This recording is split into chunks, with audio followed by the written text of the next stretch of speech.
Well, we are up and running live on the YouTubes and the Twitches.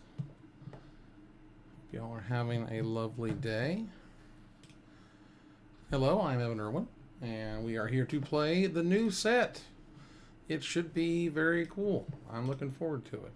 Yeah,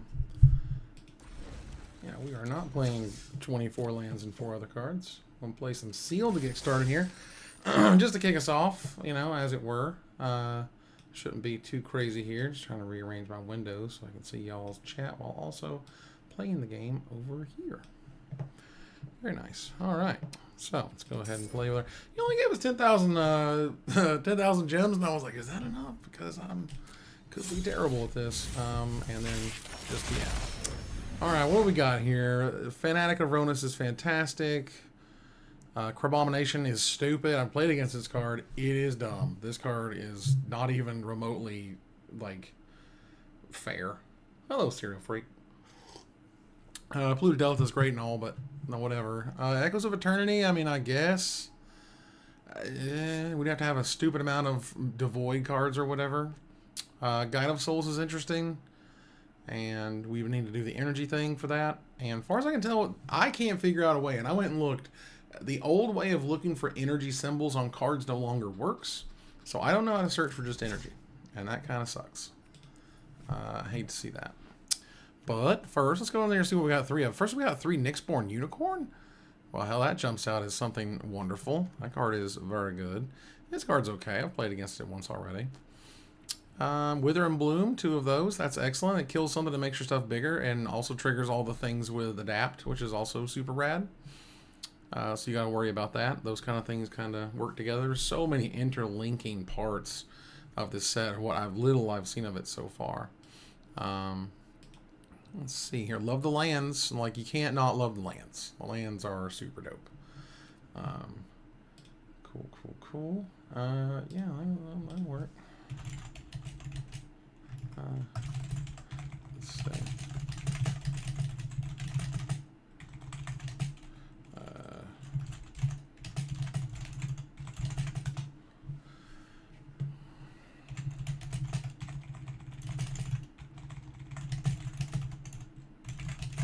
Just trying to get our graphics sorted out here. All right, so let's take a look here at what else we got here. We got Faithful Watchdog, little Suppression Ray. Very, very cool. That's a weird one to put on the blue-white land, isn't it? Isn't that strange? Huh.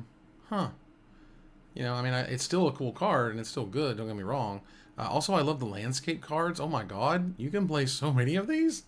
Like, as long as you're 2 of the colors, they're awesome, because they tap for mana on the turn they come into play. Which is also great. Well, alright, 2 Drownyard Lurkers is not nothing. Glaring Flesh Raker. The hell does this thing do? Alright. Another colorless creature deals 1 damage to each opponent. That's cool. It heralds the end. Is also pretty rad. Oh, and it's a lord. That's pretty cool. Alright. Whenever an Eldrazi dies, put a counter on this. As long as it has 8 or more. Jesus Christ. Alright. I mean, shit. I mean, we'll take a look at it. What kind of Eldrazi we working with exactly here? Some good Eldrazi in green. This guy's actually very, very good. When he dies and when you cast it, you get a no-1. That's very, very powerful stuff. Horrific Assault is just like one of the best. Oh god. Why is it not updating? Thank you for that. Window capture is not working. Okay, how about that? I want to go over here and move this over here so I can see it. Okay, that's actually updating live. Looks correct. Okay, cool. Thank you so much for that. Because that could have ruined a lot of time. Okay, so that said, as I was noting and going through here real quick, Nyxborn Unicorn, 3 of those is fantastic. Very cool. Nothing else is really jumping out at me on this screen. 2 Wither and Bloom. Wither and Bloom is really, really good. Kills stuff and makes your stuff bigger and triggers the Adapt stuff, which is nice. The Eldrazi stuff is looking pretty sweet. Honestly, based on my pool, I've got more than I expected. So as I had before, the old Eldrazi. I mean, Unfathomable Truth, it's 5 mana instant draw 3. and make a dude. Like, and it's super splashable. Like, that card is fantastic. Whenever you sacrifice a non-token permanent, okay, I mean, it's fine. It's got Menace, which is nice. I don't know if we have enough to make Echoes worth it, or even to try for it. It seems pretty unplayable, even in a sealed environment. Even if we got a bunch of lands that make it, you know, it's really tough to say. Because, I mean, you know, I like my double triggers, but a lot of these triggers just make dudes, you know, like Glaring Fleshrager hits people twice or whatever, and that's cool. And again, he makes a dude. So, like, that's rad, but that doesn't, like, doesn't fix everything there. So, anyway, let's take, I mean, and Isle of the False God is what we're looking at there at the end. Make Eldrazi. Whenever Eldrazi dies, put a counter on it. It gets stupid. I don't know how good that is, but, I mean, hell, we could go for it. We do have these things. It just sucks because we don't have a lot of, like, oh my god, what a killer trigger to get twice. Like, I'm not sure there is a good one, you know? Like, So, yeah, I love going the Eldrazi way. Like, the green stuff is great. Green's super fun. You know, we can definitely try out having Eldrazi fun with some blue and some greens. Let's see here. I hate to pass up Crabomination because it's so sweet, but we do have the bonus. Let's see. Ooh, that card's interesting. We do have a lot of Eldrazi. Evolution Witness is fantastic. It's, you know, just a different E-Witness type thing. This card is dumb. Nyxborn Hydra is good.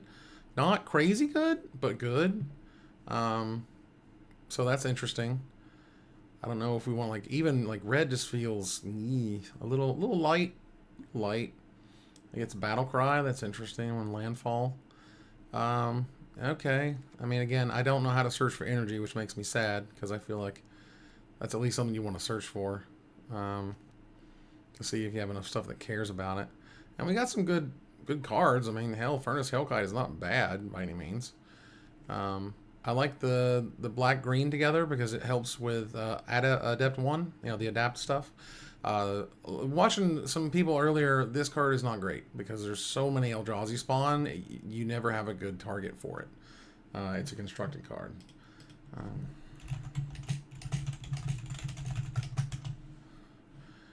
Yeah, so let's see here. Looking through, I mean, it's hard to pass up the white stuff. We got Thraben Charm, which is a piece of removal. 3 of these stupid unicorns. These unicorns are not exactly fair. Which is interesting. The Proliferate guy, that's kind of cool. Interesting. I mean, that card, look, I got 3 of this card. What the hell is happening?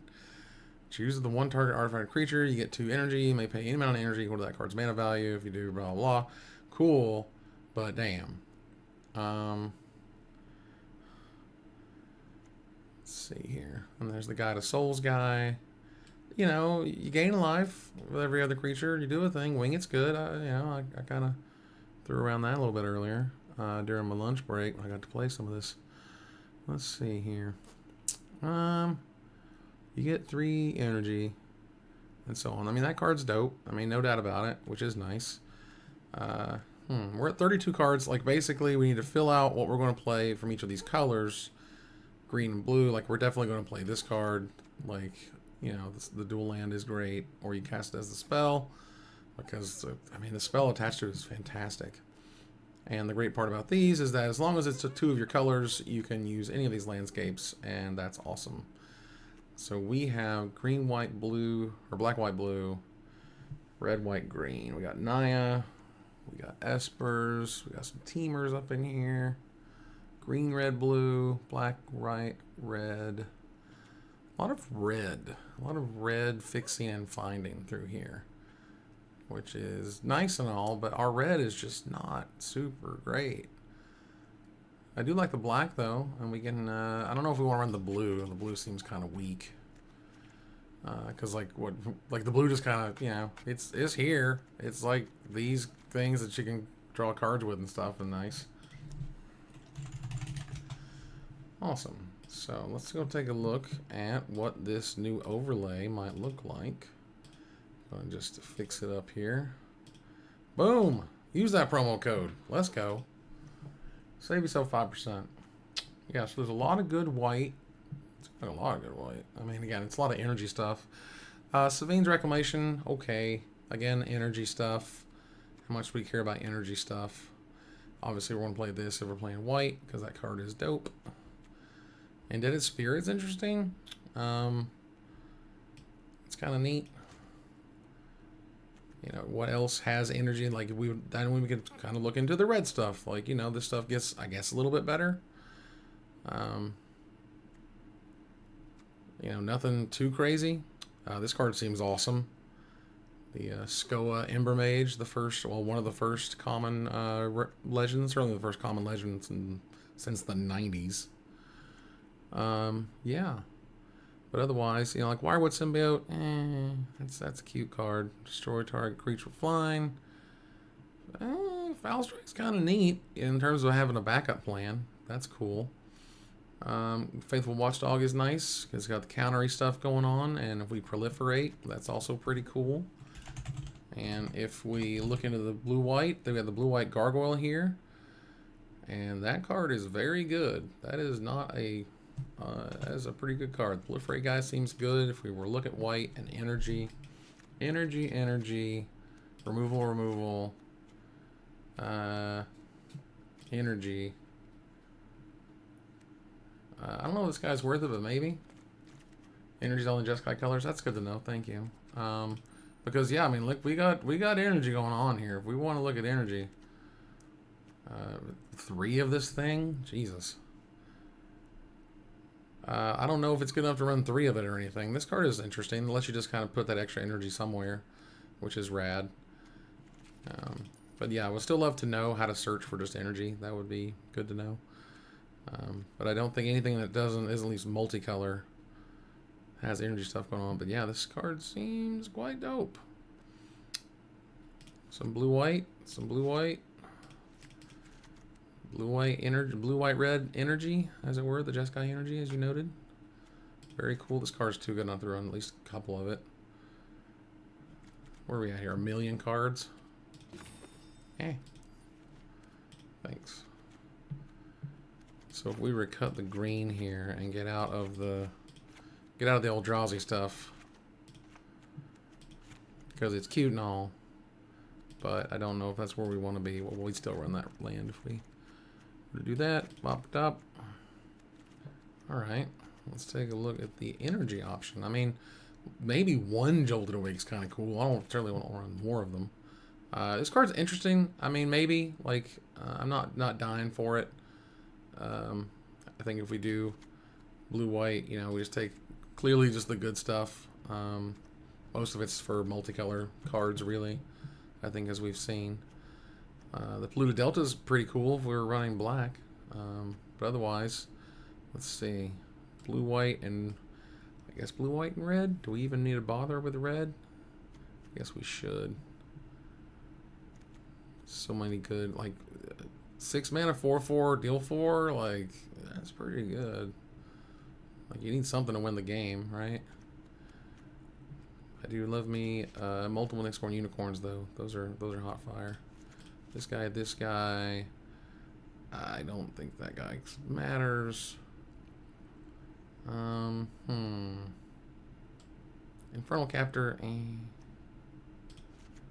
Energy guy. Scary dragon dude.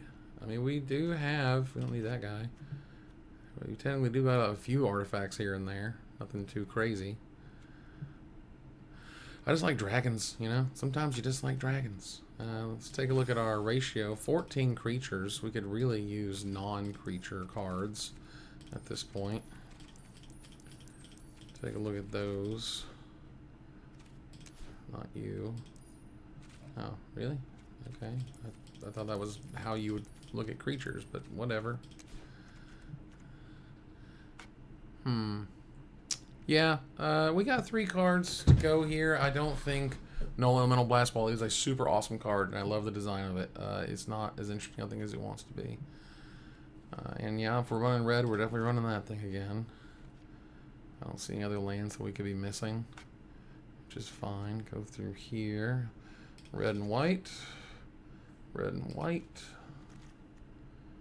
This is black and white, black, blue. We don't do those. And then red and green and blue. Blue and red are in there. So we got that. Cool. Two more non... Ooh, we're not running the... Oh, no, we're not running green. What am I doing? Like, ooh, cards we can't run. We do have the proliferate guy, so we should definitely be using anything adepty that we can. Mentory is also very good, which is cool. Some good spells would be nice. I mean, Wing It's here. I like Wing It a lot. Wing It's actually really rad. Putting a flying counter on something versus like flying to on a turn, big difference. Why are you trying to run? Oh, why are we not playing that? We should not be playing Watchdog. That's silly. Keep getting pulled in the green for some reason. Yeah, I mean, I don't know if I probably want to run Angel versus the third Unicorn, or maybe just the Spirit. Need something down here, something to do early game, so we don't just lose. We should probably run that guy because of energy, and I guess we can get rid of a Nick Spore. We should probably, you know, I don't know how hard are we going into the energy. This is as hard as we can go with this 3 of this guy. But all the energy things are energy, so let's see how it goes. I'll be here until 7 o'clock Eastern Standard if you guys want to hang out. Hi, Ian, on YouTube. Black-green is very good in this set, I think. I don't know if I got the best, you know, sealed pool for it or with it or whatever. But I could certainly see going back and trying it, you know, like more Eldrazi. There's definitely some good black cards in there. 2 Wither and Bloom, like that's no joke. Like definitely some more removal options. Versus like, we're doing energy and we're being cute, you know. Which is kind of what it feels like in this build. But, I mean, I'm okay with that. Like, this card seems crazy good and limited. Yeah, Ian, this set is very, I mean, it's good complicated. It's not bad complicated. Let's put it that way. But it is complicated. So, you know, and I love that. I mean, there are sets for new players, you know, and there's standard sets and stuff. But, you know, when you go with this hardcore, like, man, it's very similar to Cube. And I think we do not want to play this guy on turn 1. I think we want to play Gargoyle and then enchant it. Bestow it, if you will, the following turn. Yeah, very excited for this weekend. Very cool. Go to your local game store. Check out some Modern Horizons 3. The set is dope. Super duper powerful. Got some very powerful, expensive cards, if that's all you care about in that regard. Alright. 2-2 makes some energy. Let's go. And this guy, you put an Exalted counter on him? Shoo. That's really good. I don't know if I want to Indebted Spirit him versus giving him Exalted counter immediately. Because I am, that is relevant to my interests, as it were. So I'm okay with that. Alright, let's go ahead and put that red out there. Emissary of Soulfire, rocking it. Let's go. Playing a Despotic Girl. Hope they're having a lovely day. Actually, I should have put that counter on Emissary if I was smarter. But, whatever. I'll put it on Emissary next time. Yeah, I know there's like, I mean, I was gonna say, if you're gonna kill it, you should have killed it already. Like, hello. Whenever I attack, I can pay 2 energy. I will not want to pay 2 energy at this time. But I do want to put a +1/+1 counter. So I can crush your hopes and your dreams. That's what we're here to do. Is to destroy all things. Let's go. Alright, how is the stream looking on the OBS side? OBS is looking good. High five. I want to make the promo thing a little bit smaller, but we'll fix that next time. Goody goody. But yeah, this set is dope, and building sealed is not going to be easy. You'll need to look at all the things when it comes to evaluating that stuff. Okay. Guide of Souls, interesting. If we bestow here, and we put an Exalted counter here, and Robert is your father's brother. I don't think we need to do that yet. Boom. Yeah, let's go. The room has been shaken and stirred, and we can still suppression ray everybody next turn. Not that we really need to because we got Exalted going. But if we had to, we can do that. I mean, they are 12. So, and this doesn't say once per turn or whatever. This is as many as I want. If I get another red, I can play the Sky Claw, put some more triggers out, go nuts. There's battlefield war attacks, it connives. Fledgling Dragon. You know, it's funny. If, like, it didn't need Threshold, it probably still wouldn't see play, which is kind of hilarious. I mean, even for limited, I mean, it'd be good, you know, but it wouldn't be like, oh god, you know. I've never seen that crazy. Or maybe just like temper it down to a 4/4 instead of a 5/5, but like, who would care really? Alright. We do have some unfathomable truth, and that is an instant, which is ridiculous. That actually gives us 3 energy, doesn't it? Whenever another creature. Okay, okay. That's not too bad.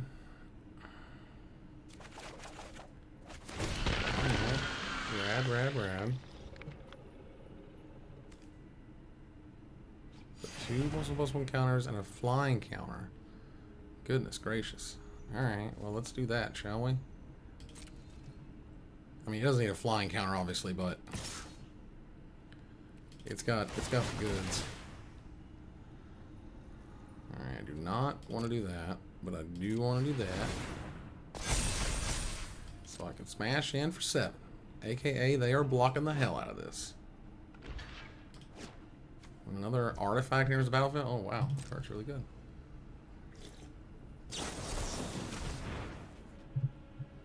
Oh, Ian, I'm so sorry. I appear to have misplaced those somewhere. Please forgive me. Okay. That's fine.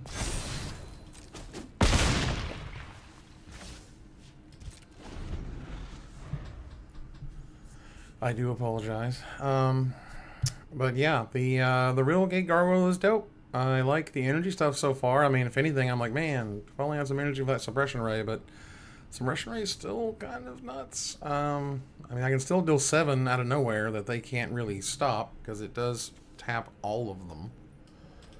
You know, and the Inventor is just like, guess I'll get some energy, bruh. Sounds great. Plus, this is making energy and like energy on energy action. So much energy.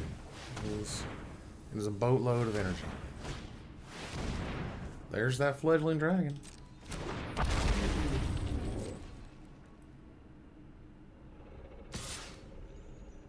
Okay. Interesting. I mean, I'll take it like a champion. Let's put it that way.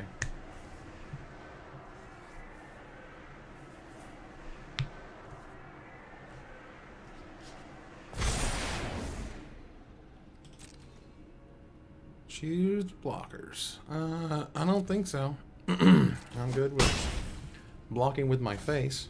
Alright, cool. That shattered landscape. That does find a mountain. That'll be good for what would be next turn. So yeah, let's go ahead and do that. Don't do that. Well, thank you, and I appreciate that. Cool. The Inspired Inventor will give us some of that wonderful energy that we've been needing, along with extra energy, which is awesome. Go ahead and put a counter on...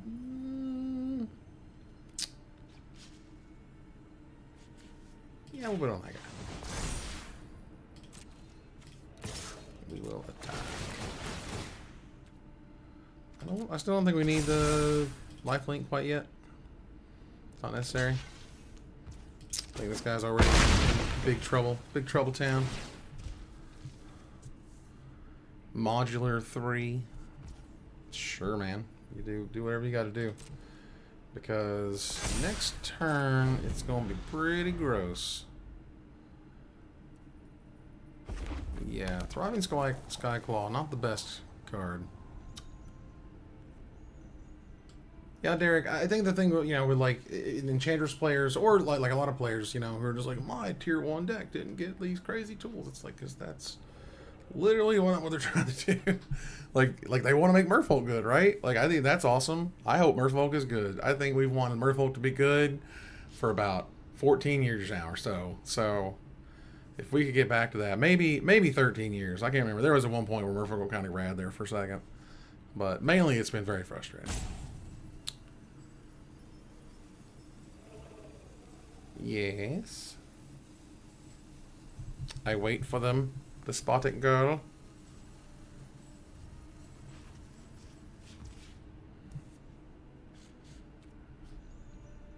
I mean, yeah, I think that's Robert notes on YouTube.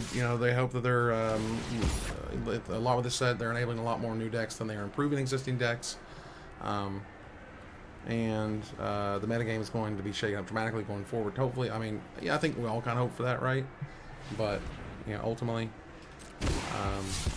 but yeah, I love the new stuff. I think the energy stuff is the most exciting because that really, if it's good enough, could be its own deck. But you don't want to be in that situation when we're back in like, oh my god, 2006 or so, 2007, where R&D were very much into, here is your deck. You know what I mean? Like they'd be like, here's your commons and uncommons and rares that build this deck that you're clearly going to be putting together.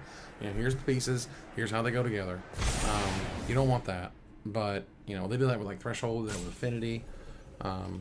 That's 11 damage. Yeah, there's definitely some energy decks, and that's ideally, and I love the fact, I really appreciate the fact that they kind of went that far, and they were like, the idea now, at least as far as I can tell, and it's been for a while now, is that they are going to make things that are sort of equivalent. They're going to be kind of equal in terms of power level. And so, there's not just like the clear 1-drop for the energy deck, for example. There's not the clear 1-drop, 2-drop, 3-drop, etc.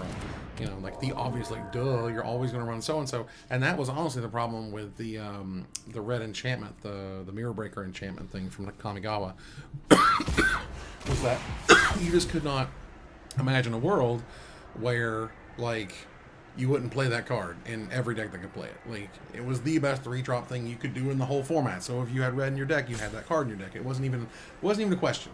There wasn't a concern one way or the other. And if you didn't have it in your deck, you were an idiot. Because, like, what are you doing? So, you don't want it to get that far. And you don't want it to go straight Hogak where everything is so, like, works together so well it's just absolutely ridiculous. And you go, like, did you guys actually test any of that? Alright, so we got a bunch of pain coming their way, and that's going to be super rad. And we can do Suppression Ray, lock down all their stuff. We can do this, lock down all of their stuff. Okay, alright, that's an interesting card. Hello, OG Happy Dude, how you doing? On the Twitch. Do we want to lock down all 3? Probably. Just thinking out loud. I'm pretty much okay with that. That'll leave us with 1 energy, which isn't optimal, but that's okay. Or we could just lock down 2, like lock down the scariest ones, the ones that's drawing them cards and this thing that can block me. And that way I can use the other 2 to make this, or actually activate his lifelink, which I think pretty important right now. Tap all creatures. Yes. I would like to tap all of the creatures and pay 2 for that one and that one. And then we are going to smash. And arguably it's not that big of a deal if I don't activate lifelink, but I probably should. Because this set has the ability to kill you out of nowhere. And you're like, oh, I'm 11, I'm fine, and then you die. It's just yep. Like, oh, okay. Well, that was dumb. And I didn't like it. Okay. You have a thriving Skyclaw. I too experience thriving Skyclaw. If you experience thriving Skyclaw for more than 4 hours, contact your local medical professional. Oh my goodness. Cool. The Allure Energy deck is going to be interesting. I love the new Allure thing. I think that's super rad. That stupid 2-mana guy is like really scary. The two mana Raptor thing that gives you 2 energy, and then you can like use 2 energy to reveal cards until you reveal something until its mana value or equal to energy or something. The Raptor guy, yeah, that card seems dumb. I don't know. I'm a simple caveman lawyer. I don't know how all this goes, but it seems a little crazy. Yeah, block with my face.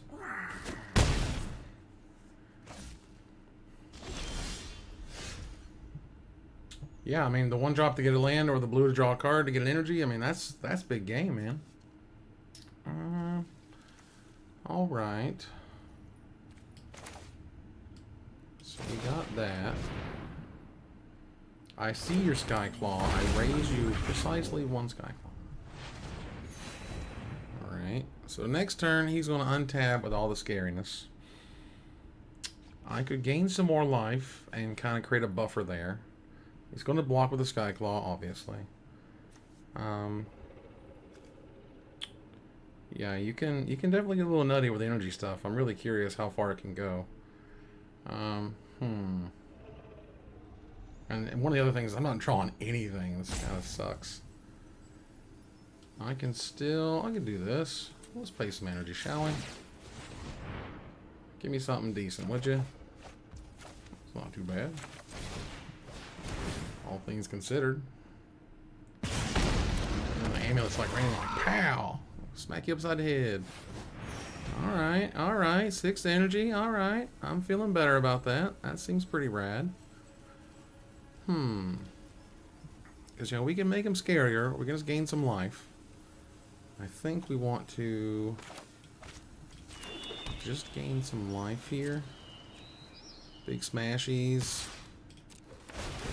Boom, boom, boom, boom, boom. So many triggers for our friends. I would like to pay the 2 and do it to you.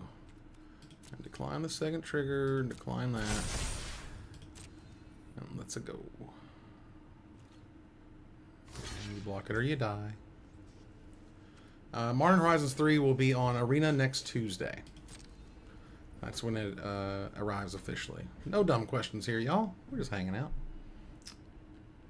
But yeah, preview day today. Go play at your local store this weekend. And then Tuesday, all the stuff is out on June 11th. Yeah, so the pre-order bundles and stuff are available and all that stuff right now.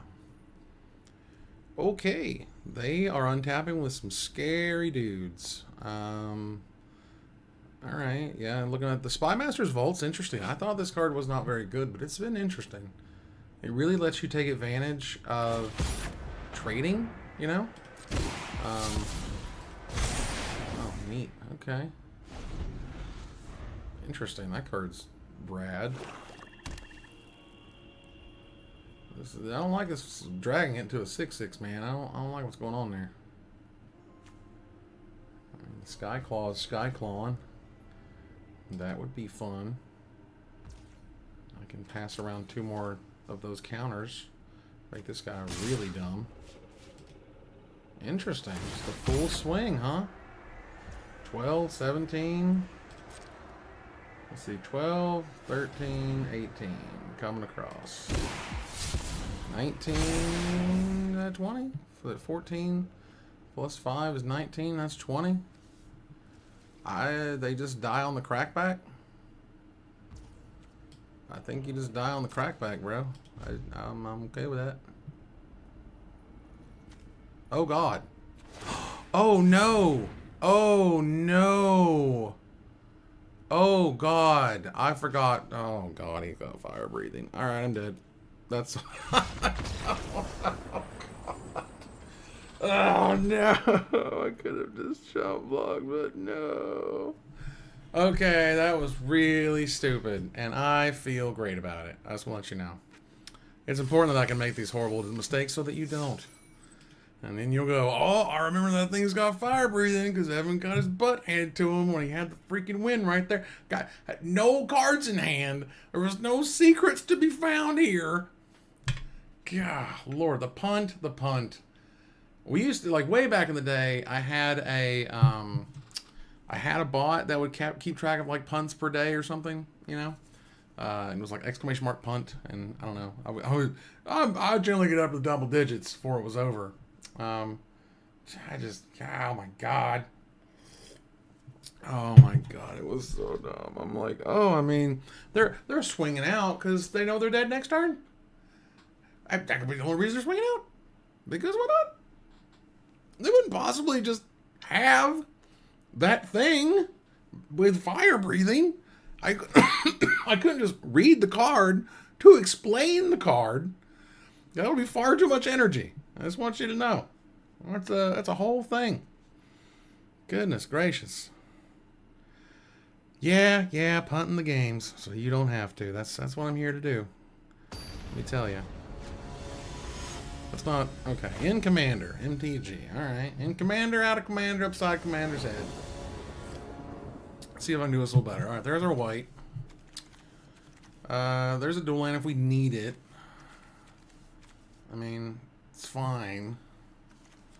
Like we'll be able to turn 3 Inventor, worst case scenario, and then turn 4 this thing if we draw a land at any point. I don't want to play this as a land if I don't have to, which I think is cool about these these flip lands. You really don't want to play them as lands usually, but it's great that you have that option too.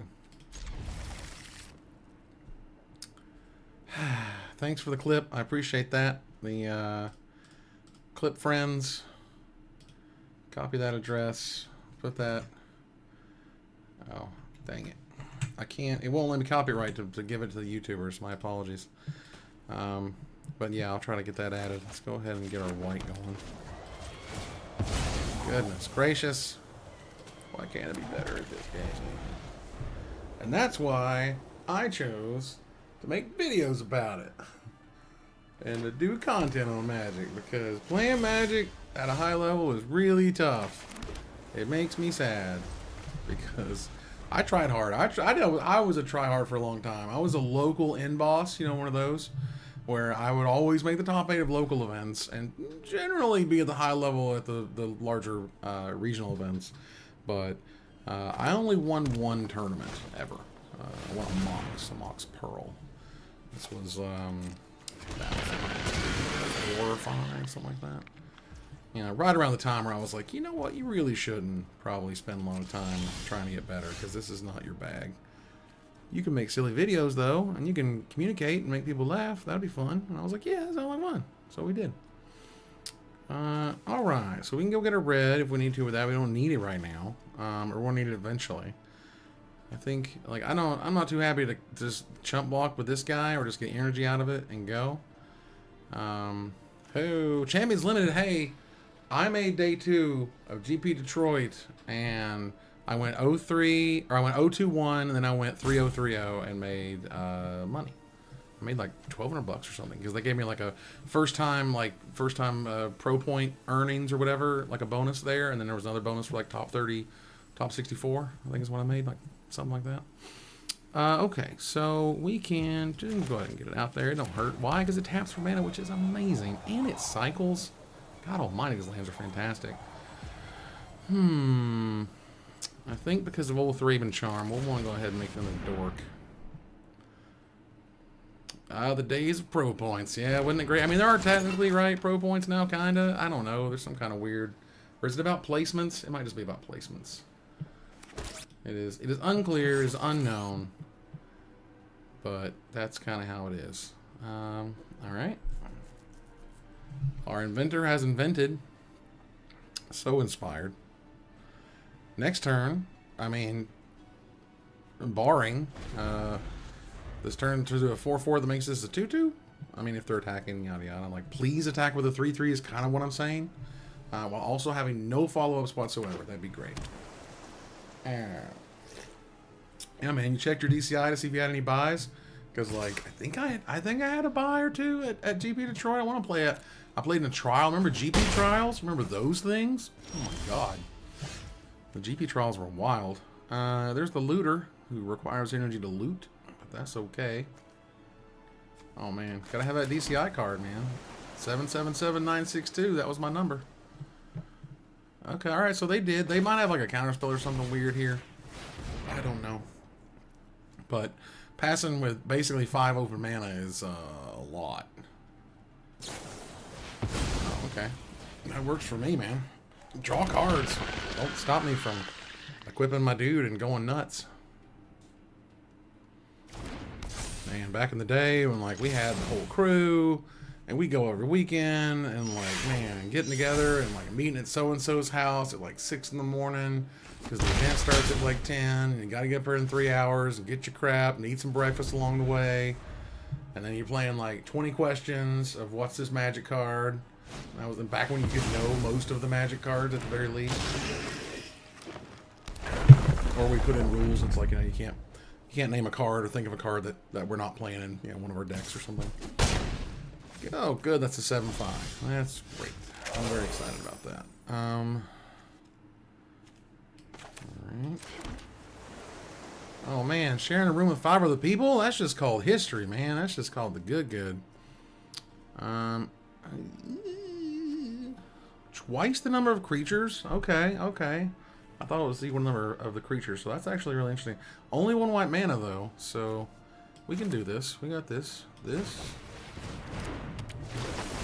we Raven Charm them like champions. Get on out of here. Make like a 3 and leave. Ooh. Oh yeah, that Mentor's going strong. Trying to get the friction on. Gosh, I almost want to get another white because we need the double white here. The red we don't really need, and we really need the untapped white next turn, at least for the angel. So if we need red, it's going to suck, but we need the angel more than anything else right now because the 5 mana 4/4 flyer is a 5/5 4/4 flyer, you know. And other creatures you control get +1/+1. Damn, that is sick. Next turn, all these get huge, and this still has Mentor. Like, bruh. The arena qualifiers no longer feed directly into the PT. If you qualify for day 2 and get 4 or 5 wins, you can automatically queue into day 2 of the following month's qualifiers. Okay. Top 16 of the arena championships queue into the PT. Top 2 get invited to Worlds. Okay, that's kind of neat. It's really odd that Nathan Stour is like off the train already this year. But whatever. Yeah. It's their game. Their OP system. They can run it however they want. Okay, that's a big boy right there. That's a large dude. However, suppression ray says hello, and that's going to be the end of that. And no fooling this time. No accidentally not blocking the right way, like a doofus. Let's go ahead and make sure they stay down. That's right. That's right. It's over. All but the crying. You know what I'm saying? Let's go. So yeah, this deck's neat. I like it. Yeah, man, back in the day, sharing the room. Somebody gets to sleep in the bathtub. I think Ruben has literally slept in a bathtub in a hotel room I was in at one point. Because you know the kind, you know, it's starting to get late in the later rounds, you know, and people are starting to either drop or like, you know, hope their friend makes day 2 or whatever. And then there's like, hey man, you mind if I like crash in your room, bro? And what really killed me, what really broke me, this was Nationals 2008, I think it was, maybe somewhere around there. Went to Chicago. Only time I've been to Chicago. It was really cool, and let some dudes stay in our room because you know people need places to sleep or whatever. And they stole from my cube. They stole the extended art Mutavault I had, and that is one of the hardest to attain promos ever, certainly at the time. And that really hurt a lot. They stole a bunch of other stuff too. But like, you know, and good, nice stuff, but not like the most expensive stuff. I guess they didn't want to seem to like be too obvious that they stole from me. The cowardly pieces of garbage. But yeah, so that hurt a lot. And as I recall, God bless them, there were some WotC folk that heard about it, and through a wild grapevine ended up getting another one of those Mutavaults for my cube, which was super nice. Yeah, that was the EU exclusive, only given out to two-headed giant players in the UK or something. Like before they like canceled all the other ones or whatever, and so like they were super hard to get, and like I can't remember how I got the first one, but like I paid a lot and or traded a lot for it, one or the other. And yeah, man, gosh, my cube was so nice back then, it was crazy. All right, let's take a look here. Jolted Awake's doing nothing. Solstice Zealot might stop us from dying a little bit. You know, do you go from the Gerard Fabiano school of never mulliganing? That's the question. Now, to me, this is one of those like clearly, you know, the shapen hands. You know, it helps to make sure that your opening hands are pretty good when it gives you every one of your colors in it. That never seems, you know, by accident, certainly. Because yeah, go play best of 3. If you haven't played best of 3 in a while, and you don't know how much that hand smoothing is smoothing that hand, let me tell you, it's smoothing the hand all right. Okay, we've got one turn where we really have to get the double red for Skyclaw, otherwise we'll be missing things, and nobody wants that. Jesus Christ, it's $850. Dude, I had a Judge Foil Gaia's Cradle. I don't even want to look at what that's worth these days. That just makes me sick. You know, if I had held on to that cube a little bit longer, I would have been able to buy a car, more than likely. Yeah, the collectibles market's the whole thing. Let me tell you, you know what I've got behind me, ladies and gentlemen? Back up in the shelf that just arrived the other day was the Hatsune Miku Secret Lair, foil and non-foil, because mama didn't raise no fool. And when my teenage girl, you know, when my teenage daughter is, you know, cares about a magic product, I'm buying that one. That one was a slam dunk, no joke. Like, you know, like if I wanted to literally just sell on eBay right now, I think they're going for like 80 or 90 bucks. You know, so I could double up minus fees or whatever. But no, man, this is the stuff you sit on, you put it in the closet. Like, they ain't gonna make no more Hatsune Miku cards, not like those, not that first run, not the first ever of the first Secret Lairs, you know what I mean? Like, there's a whole lot of really powerful reasons why you would want to buy something like that. Like, I'm still kicking myself for not getting the Secret Lair with, like, the actors from the D&D movie on it. God, how stupid was I not to do that? That just feels so dumb. Because it's, like, so obviously, you know, crazy good. And they're already worth, like, $150, $180 or something stupid. And so, yeah, that one hurt, you know? But, whatever. Not the end of the world.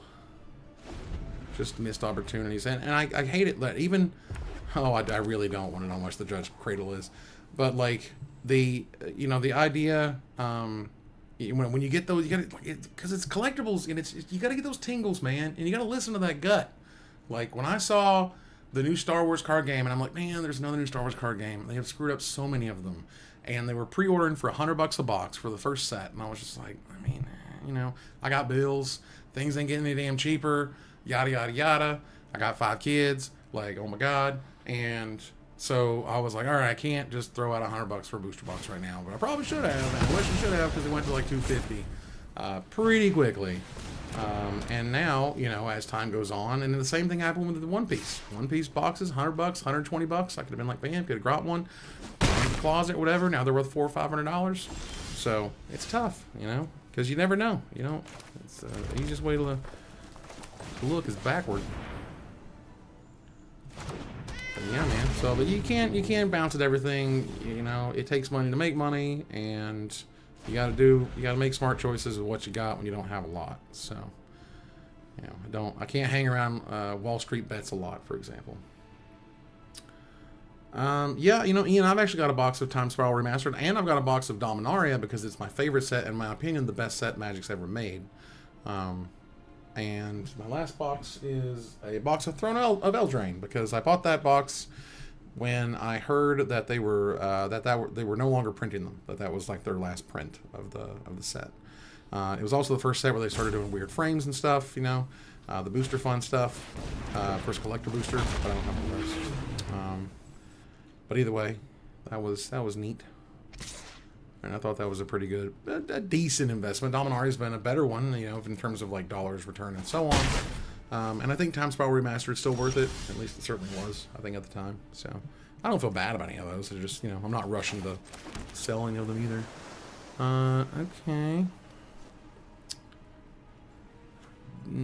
Well, at least I didn't play the wrong land. Like, this can't get a plains, so there's no... I don't feel super bad about that. I've got a lot of energy, though. I'll tell you what. Do I hit this and either ambush it or wing it? I don't think we want to wing it unless we have to, because he already flies. You know, you want to get the most you can out of that wing, or that flying counter. But let's see. And this says if another Eldrazi you control dies. Okay, so who cares? All right, and this guy.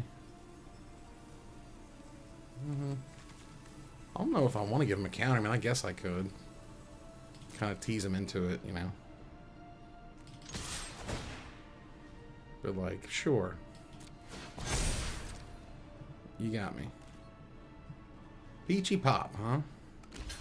He couldn't be so dumb as to run into the thing. That'd be stupid. Like, yeah, that would be pretty dumb. But luckily, you're tapped out, so I'm not worried about you doing anything. How would I possibly play this card? I'm confused. Why this thing was lit up. How am I paying for this card? Anyway, I don't... Oh, cycling, that's what it is.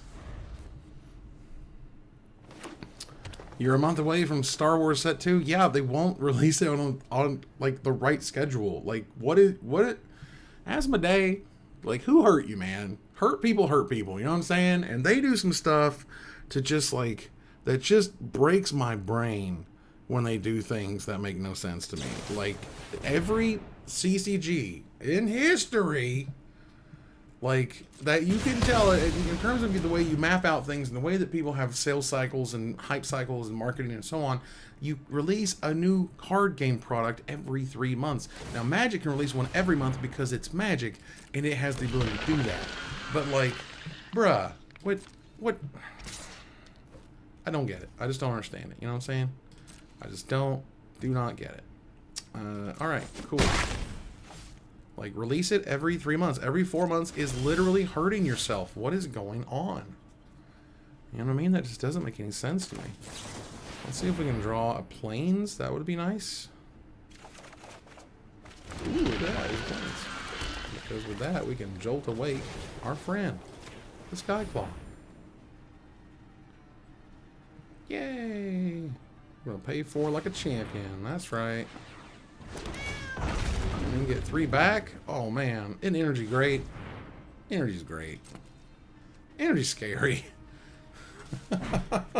Energy is very scary because, like, it's a resource, but it's not mana and it's not life. It's not cards in your hand. It's not cards in your graveyard. It's not even really cards in any zone. Obviously, it's this number that enhances things in weird ways that's kind of hard to quantify. Like, how much mana is an energy worth? I don't know. You know, is 3 the right thing to tack on here, or should it be more? Stupid Skoa, you suck. Well, that's one dead Skyclaw, I'll tell you what. Now we got that part. Dag-yo. Yeah, come at me. We'll block with my face. Oh, that's kind of cute, isn't it?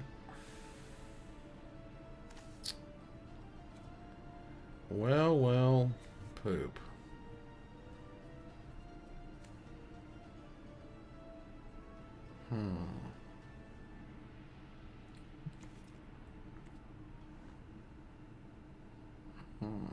We can make a 3/3.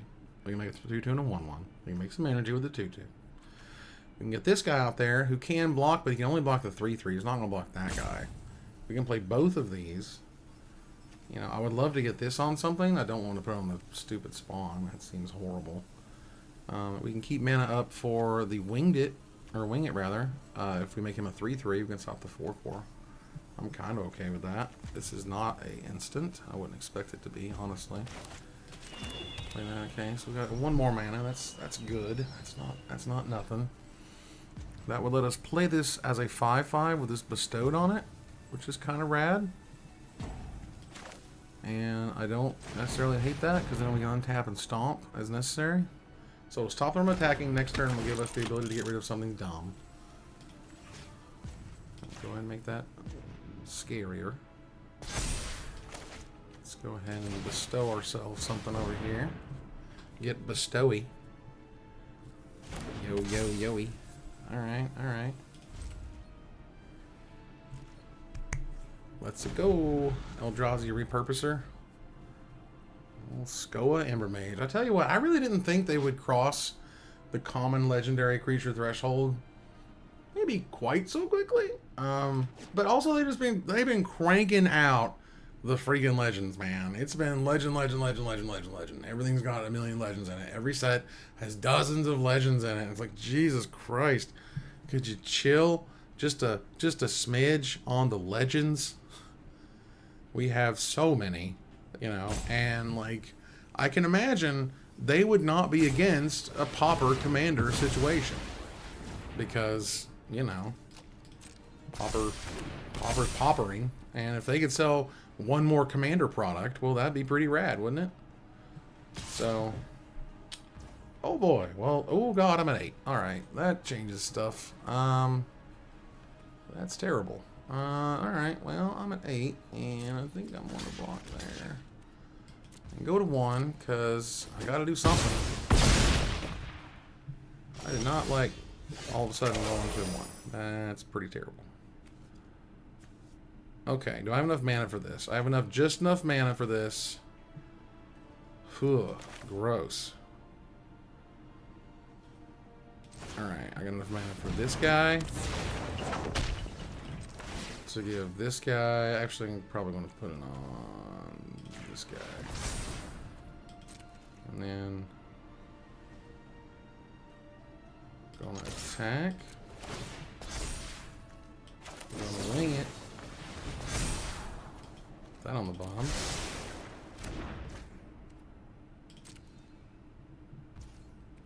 Yes, yes, yes, continue. Yes, please, thank you. And then we are gonna stomp him out. Oh god, then it bestows. Oh no. Alright, I died. The bestowing of the Hydra was enough to kill me, unfortunately. That makes me sad. Not terminally sad, not the saddest of all sads, but definitely sad. Alright, another match in a couple seconds. That's very rare.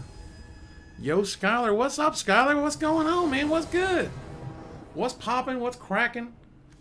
What's going on with you? Okay.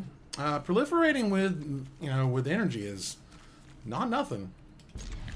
That's pretty good. So let's go ahead and get our mountain down here of our 3.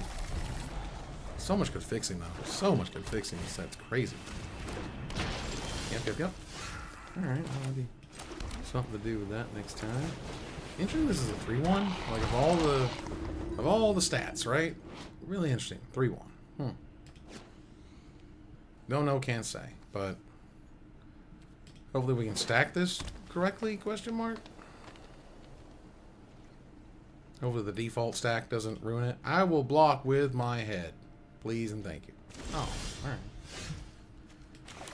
What gave you the impression we weren't going to be attacking there, or weren't going to be blocking there? Okay, Dad's got menace. He's a dude. He's a friend. I think I want the flyer more than anything.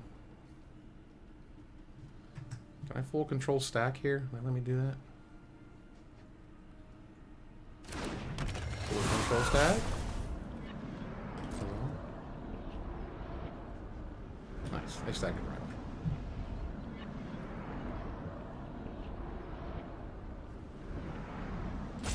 Yes. No. I mean, I'm still getting the energy, which is cool. I mean, I guess they just didn't want to take 3. I guess it's fine. There's that repurposer, man. I tell you what, when 3s and 3/3s and 3 damage become the norm, then things get a lot more difficult. All right. There's the emissary of the Soulfire. Let's see. They gain menace, but they don't gain haste. And they have to attack in order to trigger. If I get the Angel next turn, which is better to have out? The Charge Bug or the Emissary? I think the Emissary is going to stop more pain. Also, just completely block the Transmogrant, which is pretty cool. And we know it stacks it properly, so we'll get 4 energy instead of 3, which is awesome. Yes, please. No. We will commence the staring at each other as we move on here. But hello, D. Lawson. How you doing? Hope you're having a lovely day. We are here playing some Sealed in Modern Horizons 3, as we do, thanks to our friends at Wizards. Do you have to give the guy an Exalted token? Yes. You put an Exalted counter on target creature control. So they get a counter. Alright, what stupid thing is this? Thief of Existence. When you cast a spell, exile 1 target, non-creature, only permanent. Opponent controls. If you do... Okay. So they didn't. That's fine too? Really? I'm okay with that. Thanks. Yep. We got so much energy, man. We are energy, and when that Sky Claw comes out, bruh, we're going to do counters for days. Ooh, and then get more. Oh, wow. I should have been putting Exalted counters on there because I could proliferate them. Oh, my God. Yes, you are correct, Robert. This is on Robert on YouTube. Wow. Alright, well, next time I won't be dumb about it, because that feels really dumb to not be doing that. And so, yeah. And if I were to put counters on all 4 of these and attack, that'd make him a 5/8. They can't stop a 5/8. One on you. One on you. Gosh, I wish I'd been smarter about this. I could be doing way more dumb things. Whee! I don't need that life right now. I just need a 5/8. The magic of math. Well, next time, any land, because I don't think I have any coming to play tap land, will give me double the Exalted counters. Yeah, I feel so stupid for missing that. But you know, that's why we're here. That's why we're here, is so we can take a look at these dumb interactions and piece them together with each other. And that's what we're doing here. If I had just been a smidge smarter, tell you what. It's tough because, you know, I want to keep somewhat of a rolling narrative. I want you to know what's kind of going through my head. But what's going through my head isn't always the optimal interaction with 2 cards on the battlefield, which is unfortunate. It'd be cooler if it was, though. And, you know, I do the best I can with what I got. Oh, Yul Skylar, I'm sure, is doing the same. Yul Skylar S. Or is that Yul Skylar's? I don't know. Here we go. Here we go. Oh, boy. It's going to get real dumb up in here. Oh, wait. Oh. I can only do one. God, I can... Oh, my God. Oh, okay. I can keep doing this? Jesus.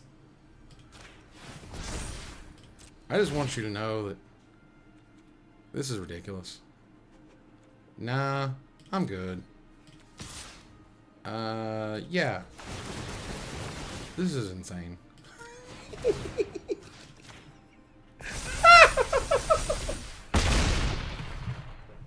Oh my God!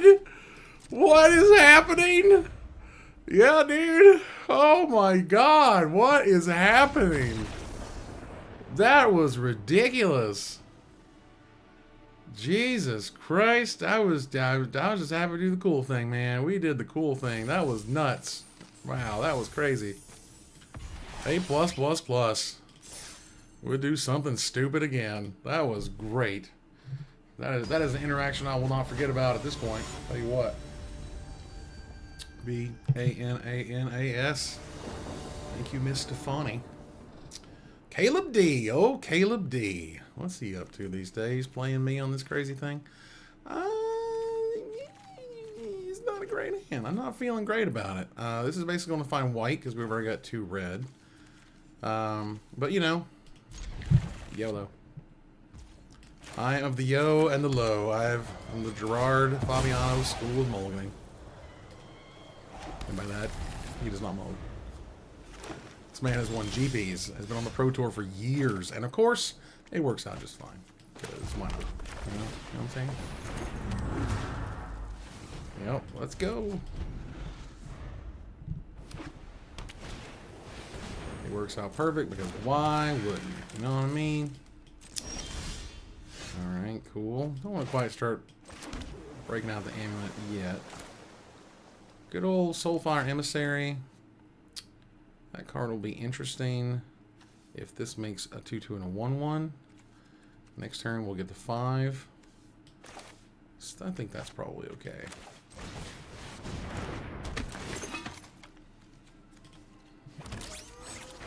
Yes, they go.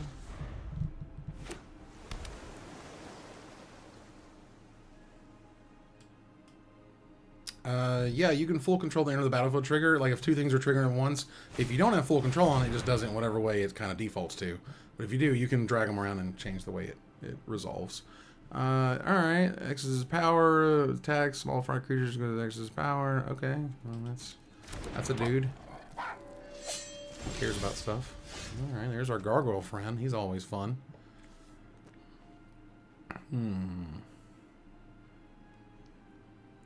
Gargoyle friend. Use this to go get another planes. Next turn I can Truths or Soulfire. I think I'm okay with that.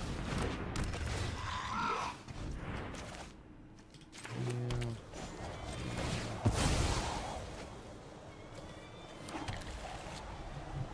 Alright. Now we say go. But yeah, the Riddlegate Gargoyle has been quite the all-star in all intents and purposes. If nothing else, just as a 2-mana 2/2 flyer, you know what I mean? Just like a really good evasive creature. You know, as one pro has, I don't know famously, but certainly said that the best mechanic in all time in Magic is flying. And, you know, like one of those, I recall, I can't remember exactly who it was, somebody who like come back to the game to play a pre-release or something and exoed the pre-release, and they're like, wow, you know, you did great. He's like, yeah, man, flying's still the best keyword in Magic. Oh god. Not the horrific assault. Not the horrificness. Oh god. Now we're gonna die. Yeah, man. Nope. A set, well, you know, a set where flying and kicker, where everything is flyer and kicker wins, says Robert on YouTube. And to that I say, everything's kind of kicker, right? Most mechanics are kind of kicker. When they don't use kicker, it's weird, you know? You're like, what are you doing? Let's go ahead and draw a bunch of cards, which ended up not being a whole bunch of not much. But whatever. You can go ahead. Right now, I've got 5 mana. I'll have 6 mana, enough to play the Harvester and the Soulfire if I want to. You know, you can stop putting unicorns on there, guys. Just want you know, it's not. You don't have to put all the unicorns on. You don't have to do this. Oh God, aura and equipment spells, because that's technically an equipment now, isn't it? It sure is. God, help us, everyone! Oh my Jesus! All right, so we'll block there. Die. That Golden Tail Trainer, man, that guy is really stupid. My deck's not very good, but that guy is really stupid. Let's see if we can yank something off the top here. Alright, I'll take a Guide of Souls. It's not nothing. Go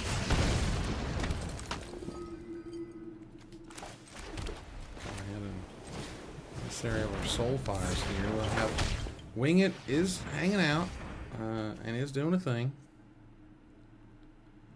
And we can move some of those counters around, which is pretty rad.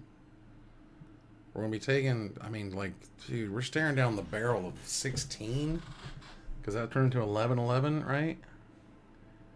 Jesus. Yeah, that's pretty rough, not going to lie. we can... Alright, so this is going to give it 2+1, so 4. And then we can do 5, 6 with 2 triggers. 7, 8 with Wing It. But that's not enough for a 2-turn clock. Not unless I just take all of it. Alright, just going to put one here. Put one there. Attack. Yep. Do that. Yeah. Alright. Oh. That golden tail plus colossal dread mask is... Whoo boy. Hello, Amber. How you doing? The set is very powerful, as you could imagine. It's interesting. Certainly, the mixture of all the mechanics is really cool. The adept creatures carrying about counters, things putting counters on them and whatnot. When a modified creature control dies, manifest the top card of your library. Thanks. I'm currently getting stomped with a capital stomp, but we'll see if I can somehow get through this. It is unclear.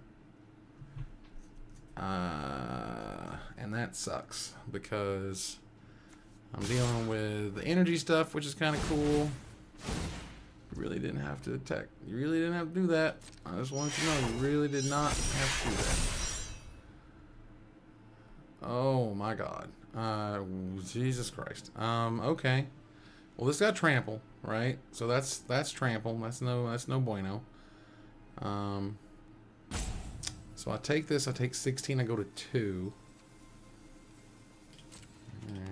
Like, I gotta win next turn. There's just no two ways about it. Right. The proliferate guy would be awesome to draw right now. But I didn't. And that sucks. Let's see if I can... Like, this is last ditch. Right? I don't know if I can now. It doesn't really matter. Because, like, 1, 2... I got the exalted counters.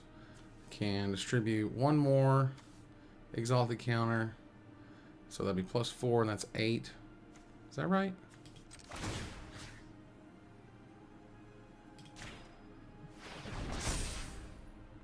I think that's right. Means we can attack. Oh, damn it. One away.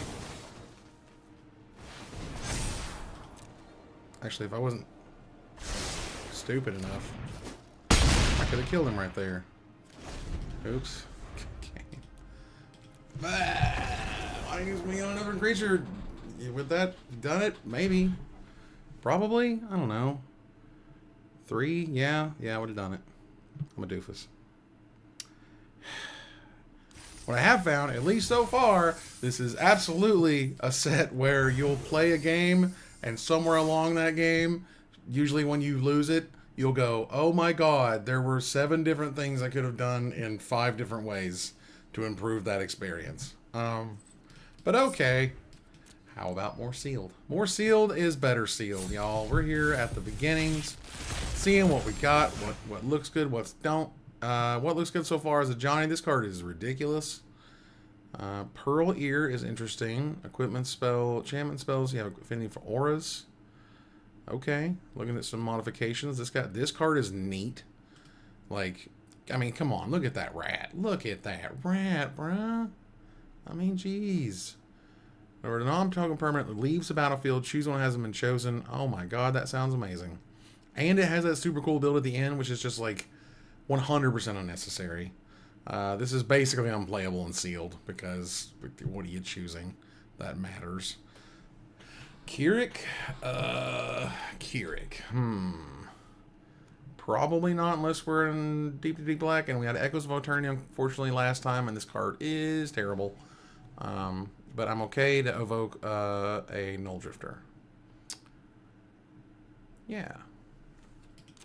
But yeah, Johnny's exciting. I'm digging that. We'll see if we can do anything with the Johnny and friends.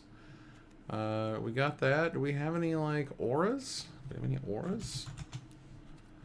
Not one. Not one. The commander cards, the only commander cards in Arena are like the face commanders, and you get those as part of what used to be the Battle Pass, and now they're doing some kind of prize wall thing for Modern Horizons. But otherwise, you won't be able to get in the commander cards, which sucks. Because I wish a bunch of them were on the client. It'd be a lot cooler if they was. All right, so we got two of this guy, little conduit goblin. What the hell does this thing do? Target opponent makes stop 3 cards of their library. Don't make a play card. And your next turn. Okay. That card real dumb. This card is cool. This card is really sweet. Very, very much playable. Pay 4, deal 4. I'll take it. We got some good blue-white. Once again, they keep pulling me. They keep pulling me over. Worn Power Stone. A wonderful magic card. Freaking Wastegate Battle Mage. Oh my god. Exile target artifact enchantment. Return target creature. Okay, this card's great. Wow. Got plenty of landscapes. Man, these landscapes are just like, mwah. They are absolutely terrific. There is no two ways about it. Propagator Drone. 2 mana, 2 to devoid. Creature tokens you control have evolve. Okay. That's kind of rad. Very weird, but rad. Foul Strike is dope. Just because they reinforce, and that art. That art's a lot. I just want to let you know that art is a lot, y'all. But that's kind of cool. Collective Resistance is neat for what it does. The old Mog Mob. I love the Mog Mob. Oh, that's great. Snapping Void Craw. Void Craw! They got the turtles too, man. Ooh, 4 mana draw card? Okay, alright. I'm hip to the jive. That's kind of rad. That's kind of neat. The Sneaky Snacker. You can draw 3 cards. Your 3rd card on the turn. It comes back, which is nice. As we saw, this Suppression Ray is very good. Quite a nice, powerful card. This card's neat. Probably a 4 mana 3/3 flyer about 90% of the time. When this creature attacks, it connives. They just keep making better clones, man. They really do. They just keep making better clones. This card is obviously fantastic because it just Serum Visions the dude. Tune the Narrative, probably not so much. But if we're playing blue-white, that's a very playable card all of a sudden. And we do have 3, count them, 3 inventors. That's a lot of inventors. If anything, I wish I had my Exalted Uncommon guy back because, man, I love that guy. The more I played with that card just got better and better and better. But yeah, this thing, like, goodness. Whenever a non-token permanent I control leaves the battlefield, I make a super awesome token, and meanwhile, I just put a counter on everything. Like, is there any proliferate? Nope. Is there any modified that we care about? I wish they cared about more. Sacrifice a creature or sacrifice a modified creature. Sacrifice a modified creature, draw a card. Okay, that's kind of rad in its own way. We yet again have 3 Jolted Awakes. Truly the card you hope to get lots and lots of. I'm guessing we only have 1 cat. I'm just going to guess we only have 1 cat. Well, we do make a token with a Johnny Fells the Godsire. And Johnny Fells the Godsire, well, not being the most exciting of sagas, certainly in a Modern Horizon set at 5 mana, it's pretty good. It's pretty rad. I mean, if anything, you get rid of something scary, which is cool. I don't necessarily want to default to white-blue again. I have that, honestly, I have that problem where I'll pick, I'll be like 1 combination of colors and limited, and then I'll like really start to know that combination. And that's when kind of all I wanted to draft or play in sealed because I know, how the pieces work. But I'll try to get that out of my head here. Draw's Claw is interesting. +1/+1. They lose a life when it attacks. That's kind of neat. Whenever you have landfall, all right, for each quest counter, target creature. Oh, that card seems very good. Gravedigg is just like a super awesome It's just Gravedigger. It's just Gravedigger with more steps. Okay. The Creation of Amazon. I played against somebody who used this to get a land. The worst rampant growth, I don't know, ever. Like, it doesn't even put it into play. Like, it was terrible. I was like, man, you must really need that mana, dude. This card is awesome. Fetid Gargantua is also awesome. And it would probably let me play this Keurig, which is kind of rad. I wouldn't be totally against that. I just have so little red. Just a very, very small amount of red. Even my, multicolored stuff is not all there, which is whatever. I mean, I've got some energy here, but no energy payoffs. I don't have the angel like I did before. Rose-Caught Knight. Looks at the top 6 cards. Artifact or enchantment, yada, yada. If you didn't put a card on there in your hand, it's a 4/5 vigilance for 5 mana. I think I'm okay with that. That seems pretty good. 2 Dross Claws? That's interesting. What pairs look good so far? 2 of this thing. This card is dope. We've got a Null Drifter here. We've got some blues. We've got some greens. We've got Eldrazi at the seams. You know what I'm saying? And just the Eldrazi friends. It's quite a few Eldrazi friends. And I like that. I still think Echoes, because, and just like last time, as we noted, like 90% of these things just make more dudes. You know what I mean? So, like, you'll get a copy of the creature. That's awesome. Don't get me wrong.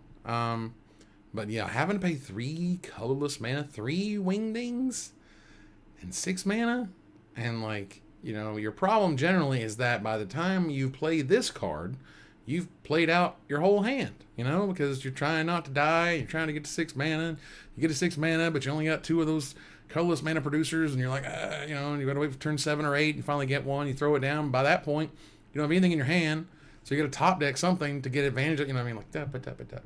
There's so much that goes into that, it just kind of gets exhausting, as a way to put it. Let's let us play the Void Crawl. I'm all about that Void Crawl life. I just want you to know. Me and the turtles all the way down. It's Eldrazi turtles all the way down. That's what we're here for. You know what I'm saying? That's how we roll. And we get to play the Propagator Drones. 2 of them? I mean, bruh. There's no Wasteland or no Wastes pulled, which is unfortunately. It's not going to show up under the Eldrazi lookup. But I don't think any waste. But I did get all these Perilous Landscapes. Or all these landscapes, which all tap for colorless mana, which is so sick. I am absolutely in love. If there's nothing else that I love about this format, I love the landscapes in this format. They're so useful. They're super rad. They're going to be even cooler drafting, because then you'll really care about colorless mana in ways that you don't necessarily care about it in Sealed. Like, in Sealed is kind of like nice. In drafting, you're really going to be honing in on that stuff, which I think is super cool. And we might as well try to play our super cool Eldrazi, because why not? Let's just throw some Eldrazi in there and see them do stupid stuff. Let's see. So this is green and blue. Why are we white here again? I don't know why we're white. Why are we white? Is anything in this white? They just put 17 planes in here, and I'm like, what are you doing? Why are you like this? I don't know if I want to run Foul Strike. The Trainer's okay. Definitely want to run the drones. Trickster's Elk. Fine. It fights. Okay, that card is fantastic. We've clearly seen the power of the Hydra. So, let's see. So, green, blue, and I guess red was the other Eldrazi color. Which is kind of weird. We get to black. Oh, yeah, because if we have black, we got some cool options here. I mean, the Fetid Gargantua, that card is super duper good. I know it's a callback to the Phyrexian one or whatever, which is cool as well. This Kami of Jealous Thirst is neat, because it's a way to, like, end the game. It has a really cool payoff if you ever do get to draw cards for whatever reason. And, like, it starts ending the game. Like, and it drains them. So it's a 4-point life swing every time. So I can get down with maybe running black here. Let's go ahead and finish out our blue. I played against this. It was okay. I think you really definitely want to be Jeskai Energy something to play this. I think just as a crappy mana leak or whatever the 2-mana mana leak is, it's not so good, which is unfortunate. And again, we want to really run the energy stuff, so we don't really care. Alright, so that's blue, and then green. I mean, this thing adds colorless mana, which is fantastic. I did not know this was not on the client. No joke. I was like, whoa, Annoyed Allosaur isn't on the client? Not until this release. It is not. But it's a giant monster that ends the game, and that's kind of what we're looking for here. If we don't want to get too weird with it, and the fact that we have Dryad and Worn Power Stone and a plethora of landscapes that we can use here. Let's see, blue green, definitely that one. Blue green, definitely those two. And we could just play these as long as they're one of our colors, because we want a lot of colorless mana, or we can just go get a forest or whatever. So if it's any bit blue, it's any bit green. Like, it's difficult to find lands that aren't at least one of your colors, generally, if you're running a 2-color deck. Do we care about this card? First of all, it adds blue and black if we want to make it a land. Do I want to find a card instant or something with flash? I don't think I really have any of those. So that's a thing. If we wanted to add black, if we want to add black, we'd probably cut back on a lot of these cards we're playing. If we want to try to play white, that's a thing. White is super strong. It's got the Ajani in there. But does it have much else? Distinguished Conjurer. This is another card I thought was on the client, but was not. And it's a pretty rad card that lets you get all the cool Enter the Battlefield stuff again. Ajani's good for that. Just make more, 2/1 tokens or whatever is also cool. Or have the Inventor go, nuts or whatever. And we could pull back on some of this stuff. Like, we don't necessarily need Tuskers and Lurkers and things. Like, they're cute and all, but they're not really necessary. Could shave some of this back if we wanted to. Or just, try to run like sort of the best of the best white stuff. Like that guy. I mean, the Inventors are fine. Pearler is fun if we had anything that could use it. Do we have anything that puts counters? I guess we got a few. We got the Hydra. Did we get a Hydra? Yes, we got a Hydra right there. Yeah, so we got the Hydra, and we got some Adapt creatures, which is nice.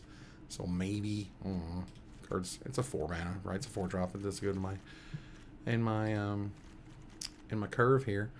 All right, we can give it a shot at the very least, and see where it goes. We're running blue-white, which makes me go like, Wade should definitely be running that card, which we should. And I don't know if we care as much about the Gargoyle now, because it's not that much of a big deal. We can, again, drop Lurkers and Tuskers. They're cute and all. That also lets us run this thing, the old Suppression Ray, which I'm happy to run. And we've got 1 million creatures and no non-creature spells. Jesus. Which makes me go, we should probably look at some non-creature spells. Like, is there any removal? There's the Johnny Fells the Godsire, which is cool. Do we want to get rid of any of this stuff? We don't have a ton of removal. We got the Bridgeworks Battle or whatever. But yeah, the Propagator Drones and stuff, the Battle Mage and stuff. I mean, the Battle Mage is cool and all. It's not the greatest thing in the world. It's just a tribute.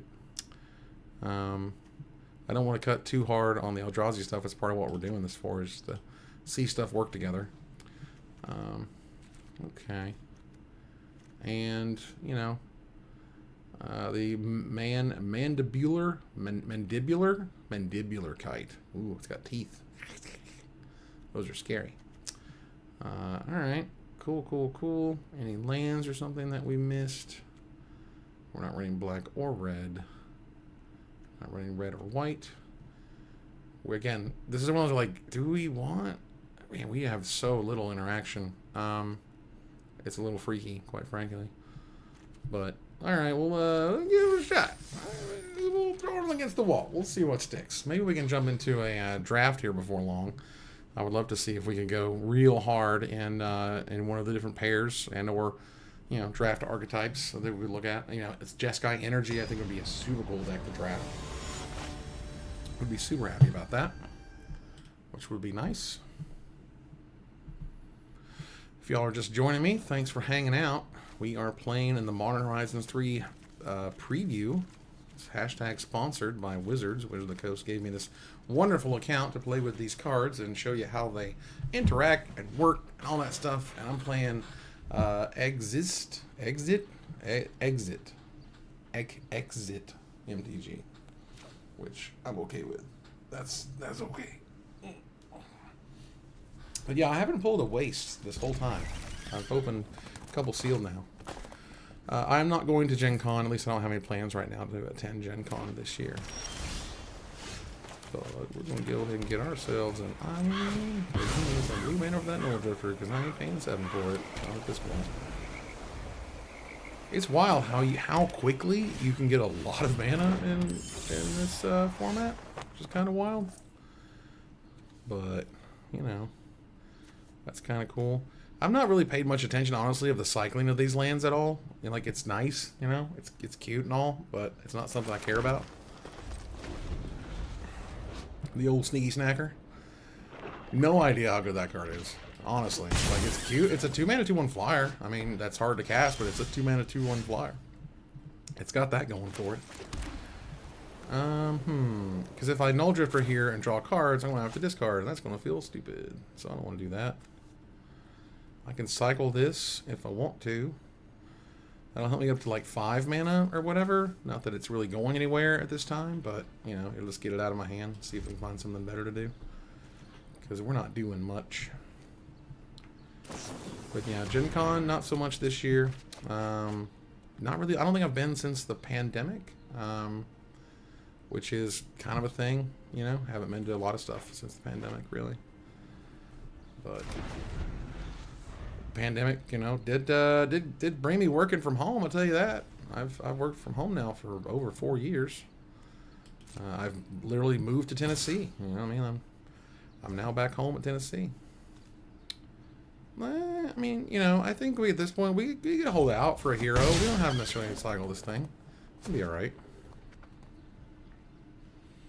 But yeah, working from home definitely has its good parts and has its bad parts, but a lot of good parts. If you can work from home, I would suggest it. All right. There's our distinguished conjurer. If anything's conjuring, well, if we can ever get that Null Drifter out, that'd be pretty rad. If we had like, what, 8 mana? Hell, we could just cast this first. But if we needed to, we could cast. If we had 8 mana, we could do it and then blink it, and that would be super cool because cool. You know what I'm saying? All right, let's just go ahead and have this guy be a 3/3 flyer. Let's go. Don't counter my spell. Don't you do it. Don't you do it. Don't exit. Exit. Bruh. Bruh. I mean, he is an energy deck or whatever. Uses energy well. Whatever, dude. God. Taking my fun. And just flushing it down the toilet. I'm over here like, what if it'd be cool to cast an Eldrazi? And they're like, kill you with 2 wands, you know? Like, that's really cute. I'm like, but. Do I want to try to bait out something here? They certainly have 4 cards. I don't necessarily run out my Genku when it's going to get destroyed. Don't necessarily need the Ray. I could use the mana, but that's for later. Let's see if we can bait them out a little bit. With this thing. Let's go X = 4 on here and see if they'll counter it, kill it, counter and kill it. Or it'll just, you know, literally stop the bleeding. That would be nice. Can you stop the bleeding, please? Because I'm bleeding a lot. Okay. Nice. That is some efficient card draw. You know what I'm saying? That is one way to draw a removal spell. Yep, there's one. And you see the Hero's Downfall ++? That card's fantastic. Just straight 2 black and 1. Story target creature and planeswalker gain 1 life for each of its colors. Like, dag, yo. Must be.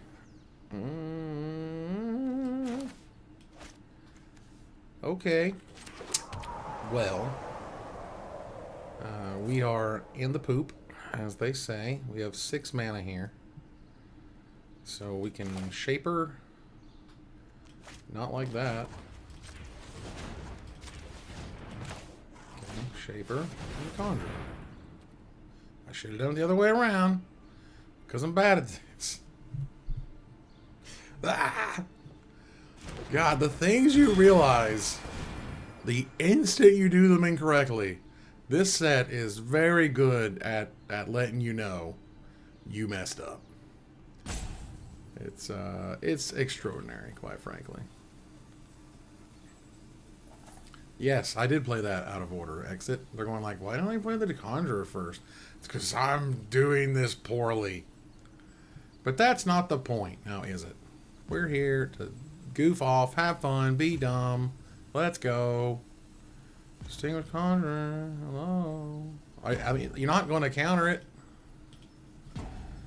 Like, what are you doing? You okay over there? Feeling all right? I mean, I know it's a lot, but it's not that lot. It's, you know, it's cool. Yeah, I mean, I'm very excited about it. I mean, you know, what if we could live in a world where they do absolutely nothing to these creatures and just attack for 2 and Robert's your father's brother? I mean, I don't know. I can't control that. I hope it's not going to suck and I die horribly, but you never know. You know, if I draw a land and I play the Null Drifter, which is incredible. I mean, seriously. Our ability right now, just as a game, just as the game exists, for us to, like, just wordplay, our wordplay in Magic is insane. Our wordplay in Magic is absolutely ridiculous. I mean, the stupid equipment that is the Colossal Dreadmaw, that thing, which is super cute, the Null Drifter to the Mole Drifter thing, the Serum Visionary to the Serum Visions, like, it's just so cool, and we can play with that stuff so hard. And Modern Horizons is the exact kind of set that lets you do silly stuff like that. That really lets you, like, make, you know, put your peanut butter and your chocolate together and then make the name something with the peanut butter and the chocolate cards or whatever, you know? Like, and I think that's great. They clearly don't have a removal spell, I'm guessing, because they would have killed that Future Shaper pretty quickly. Otherwise, excuse me. Has a Dreamlight Tape. Whenever a player casts their second spell each turn. Okay. Okay. Look, man, just grab me a land, please. Just land. It's hard to be pissed at Johnny, but I'm still with one. Bro. That 7/5 is very scary looking. You know what I'm saying? And if I evoke, I'll draw this guy, right? And I might be able to play him, but then I'm going to trigger the stupid whale. And that whale is scaring me to a very great degree. And I don't like being scared. So we can play this as a land. We might as well. We don't have any energy. We're not going to get any benefit out of it. We're going to play this. We're going to have a chump blocker. I'm okay with that. We can still cycle this. And cycling this will give us enough mana to Null Drifter Conjure it. And that's cool. I don't know if that's the greatest thing I could be doing or whatever. But, you know, I'm alright with that. Gain me some life, please. Thanks. And as I go. It vanishes for once. Please vanish another time.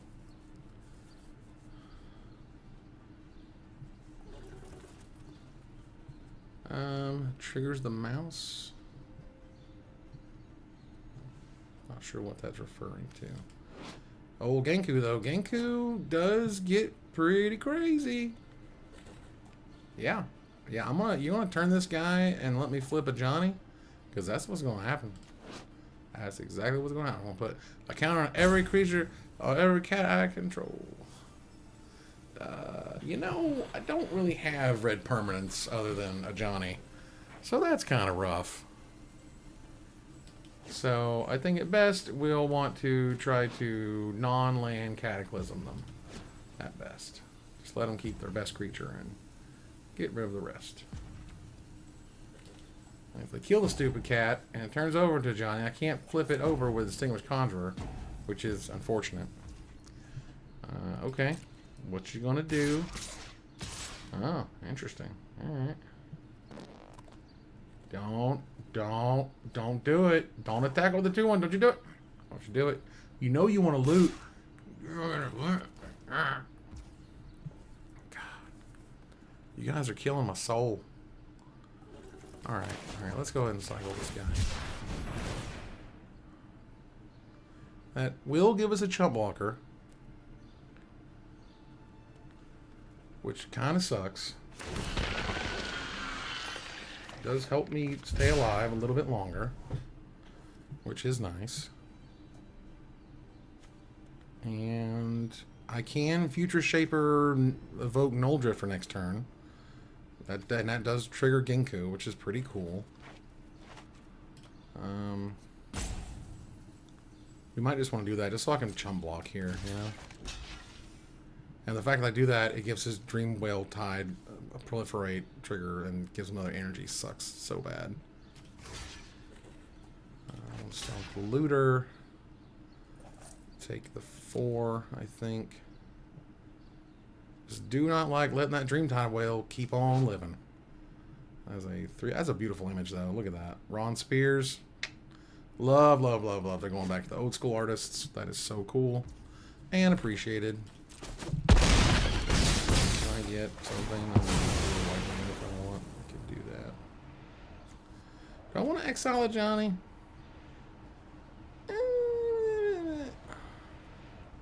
Yeah, I do. I did not make 2/1 creatures forever.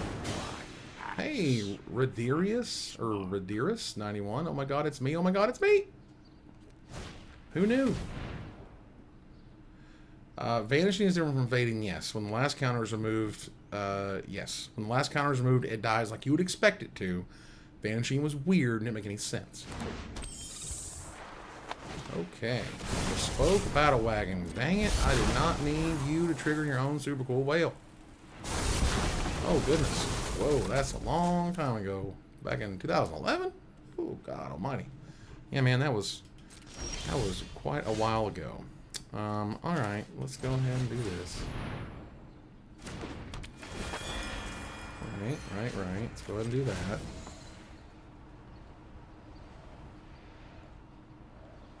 I don't have a red permanent, bro. It's cool. Let fury ignite your heart.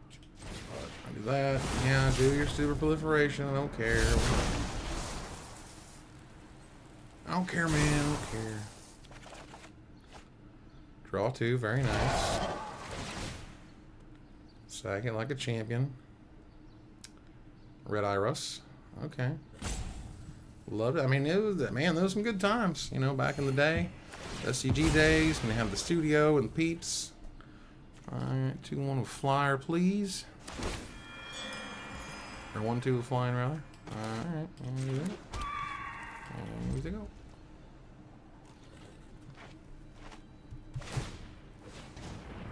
Fascinating. Alright. That battle wagon is quite the wagon. It does a lot of cool stuff with energy. Vanishing 2. Yeah. Okay. For some reason I thought that had an impact on how many counters you remove from it. Ha ha ha ha. What was I thinking? The Dreamtide Whale is going to beat me to death. The 1/2 flying Moonfolk, though, man, what an incredible image. I love it. What? Why are you like this? Why are you like this? Oh my god. Freaking 9/9. Oh my god. I thought this card was like uncastable. You know what I mean? Like 9 mana. That's crazy. Exit is trying to end the game. And I don't know if I like that. I was thinking we could just hang out and do fun, cool stuff with our fun, cool cards. And instead, they're making it sad. You know what I'm saying? They're making it bad, and they're making it sad, and I'm taking 7 like a chump.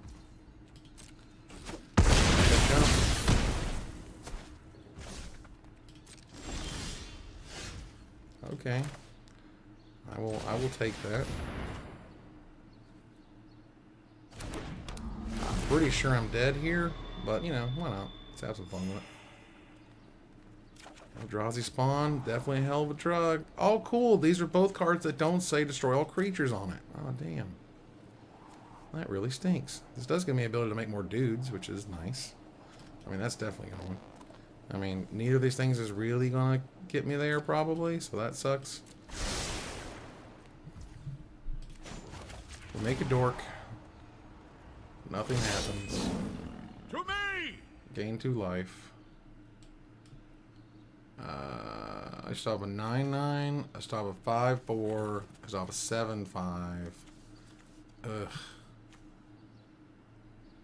I mean, ugh. Well, I mean, I can conjure the Visionary, which is kind of rad. That's a thing we can do. I don't know if it really saves us or anything, but it is a thing, and it does trigger the Future Shaper too. So that's kind of rad. Let's see what happens. Oh my god. Oh my god. Yeah, this set is very, very complicated. You know, we talked about this a little bit earlier. But complicated isn't all bad. You know, yes, it's what you want. We're here. We have signed up for the ability to, you know, play some things that are on a much higher level than your average bear, your average set. Certainly, I mean, granted, your average standard set is a hell of a lot more complicated than it used to be. But, you know, you can also recognize that from even back from the New World Order days, this is like Lorwyn-ish forward, and that's how old I am. I'm talking about Lorwyn. Because Lorwyn was one of the craziest, most complicated sets ever made because of so many onboard tricks and options. Sacrifice another creature, sacrifice an angel this way, create another blood tokens. Sacrifice 6 blood tokens, return each creature card with a finality counter. Okay, sure. You don't have any angels. Equal to its toughness. Oh, if you sacrifice an angel, okay. But you didn't, so who cares? Yeah, I don't know. There's probably no way for me to get out of this one. I might have to just change colors just to have some removal, you know? Like, I need to go back and just find what kills things and stops stuff. Because me killing and stopping is not going great. Not gonna lie. I've had better ways to stop kill things. Yep.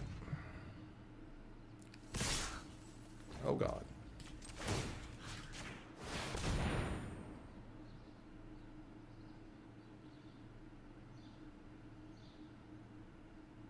Yeah. Right.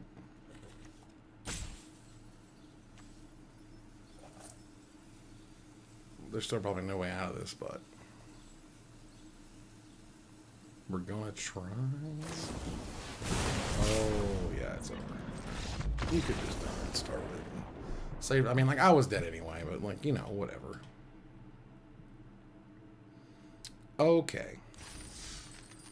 I think it at least one game in, pretty clear. I don't think we're on the right track here. You know, do we have anything that exiles? Nope, nope, nope. We have the Battle Mage thing that bounces. Anything that destroys, the one destroy from here. Collective Resistance, not really. Foul Strike, okay. And that's tough. Because, you know, we don't have a lot of great options. And that makes me sad. What was fun did work, which was cool. Not sure we need the Power Stone, but if we'd have gotten earlier, it'd have been a lot better. So we'll see. I don't know. This would be a sealed pool in which I would have a lot of concerns. You know what I mean? Like, even if I just kind of ground down 30 minutes to try to piece together the perfect 40. And this goes back to, I mean, man. You're talking about old school Magic arguments. The argument is every sealed pool possibly a winner? You know what I mean? If you're playing in a tournament, in a sealed tournament, you know, no matter what you get, can you build it to get into the top 8? Because the amount of times I've seen a pro player take a ham sandwich of a sealed deck pool and make the day 2s and make top 8s, I just, you know, I think, you know, the bad players always say that there's just bad seals, there's nothing you can do about it. And the good players, in my experience, have always been like, well, use what you got. Not only is it using what you got, it's also knowing what you have. Knowing what you can draw is like literally one of the first things that differentiates a good / decent player from a very good / pro player. Let's take a look here. All right, I can get our green. Get our green white propagator drone out there. We can null drifter if we need to. Might have to take another turn. Which is kind of cool. All right, so that's not rad. It's not bad, rather. I did dig it. Let's go ahead and get our green. Note, you play it with left and you sack it to the right. There's that. You know, suppression ray. Need to play this earlier, if anything. But that's okay. Let's go ahead and get our propagator drone out. It's exit again. Oh no! They know what we're playing, and their deck's way better than ours. Oh jeez. I better get on. Oh, okay. We'll just draw perfect. You know, that's what we'll do. We'll draw perfect for now. Don't counter it. Don't you count. Exit. Bruh. Bruh. Bruh. Bruh. Don't do it. Don't do it. You're like, man, I know he's got his deck. There's way better stuff than that. Yeah, there is. So stop counting my crap. Alright, do we want another propagator drone? Probably not. But we want the land? Probably. I don't not want the land. Like, land's cool and all. Next turn we'll be able to play the shapeshifter, which is cool. And we do have the 5th land if we want to. This will be the 6th land. Do we want another drone? I don't know if we want to. Even if it gives like double evolve and stuff, which is cool. I don't know if it's going to really pay off as well. Or it could. Like, how are we going to beat this guy who has a really good ending? It's maybe double evolve our tokens. And then we're like, ah, flash, kill you, ha. Dang it. Well, wither and bloom, whatever. See, it's a good thing we kept the drone on top, isn't it? Now I look like a genius. Thanks. Oh, yeah, you thought you could get rid of one drone. Nuh-uh. Nuh-uh. Dang it. Hey, there's my... I knew you had it. You think I didn't know you had it? I knew you had it. I knew you had it, and that stinks. It stinks that you had it, but that's okay. You know what? We'll just run these things together, back against each other, all day long. We will absolutely do it. A 3-4, you say? Well, it's a good thing. This wrecks your world. Why? Thanks, Max. We're 4. Alright. I mean, next turn, this is 6 mana, and this is 7 mana. So that's a 6/6 flyer. Yeah. You know, if this was an 0/12 creature with Defender and Reach, it'd be pretty sweet. Not gonna lie. It'd be pretty rad. That's 7 mana. That's kind of neat. I mean, you play this because they're going to attack. You don't play that because you have any expectation that's going to trade or kill the Shilgangar, old Sire of Famine. Jeez, Sire of Famine. It's dark. Yeah, man. What's better than 6/6, dude? A 3 turns block. Let's go. I mean, next turn I will have Null Drifter, Shapeshifter to block. Any creature on the battlefield, you say? Any creature on the battlefield, you say? Oh, sorry. Does that say any creature on the battlefield? Yeah, it does. Oh, it does. No. Oh, all right. You just return it. I don't care. That's cool. I don't hurt my feelings. Get him. Let's go. And I'll go ahead and sack this to get another plains. It's fine. But another island, apparently I don't. You got me.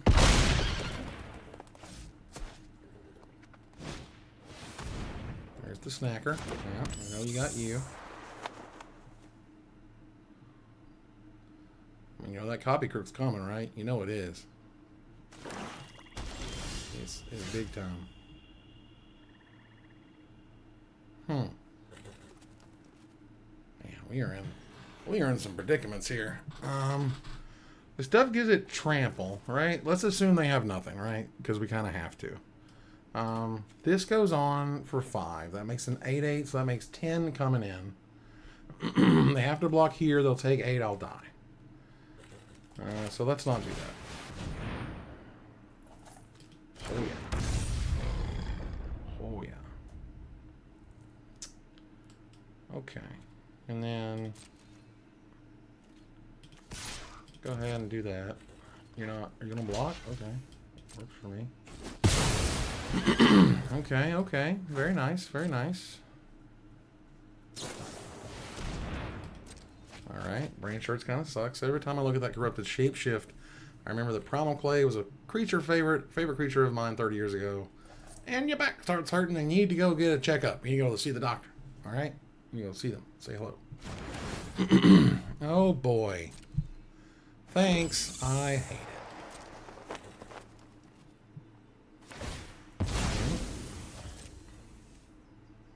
Do what you gotta do.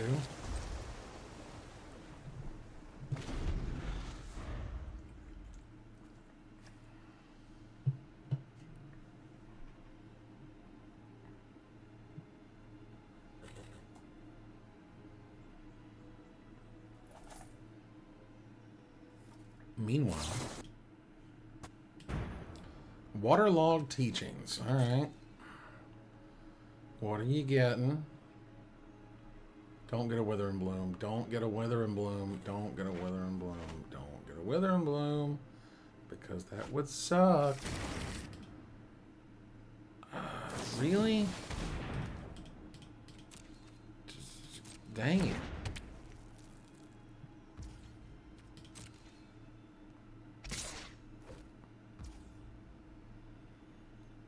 Five, 6/6. Alright. We're definitely going to have to do this the hard way. Alright. I mean, theoretically, it's just, alright, it'd be a 6/6. If we just... No, it'd be a 7/7. We just played it like that. So I think we should go ahead and over. Because the best thing we can do right now, I think, is just try and stay alive. Poke. Take your 1 and love it. If you have an Altasaur next turn, if I could just not die, you got it. We are champions here. We are champions of the chump. Oh, that stupid whale. Alright. Let's see what the Altasaur gives us.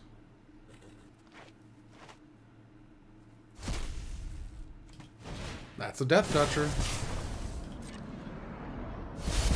It's put on a counter on the thing, but not that I really care. But man. Any port in a storm. Oh, jeez. That may be death. Is that death?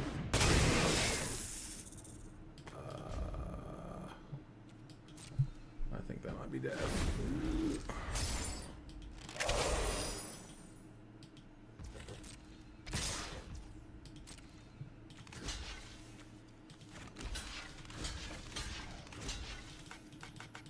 And I die. Oh, God. Oh, they were so close to death. Oh, they were so close to death. And yet I just could not get there, which is unfortunate. Let's go and check out the draft queue, shall we? Oh, the draft queue. Oof. See if we can find some lovely people in here for El Drafto. Let me draft sealed.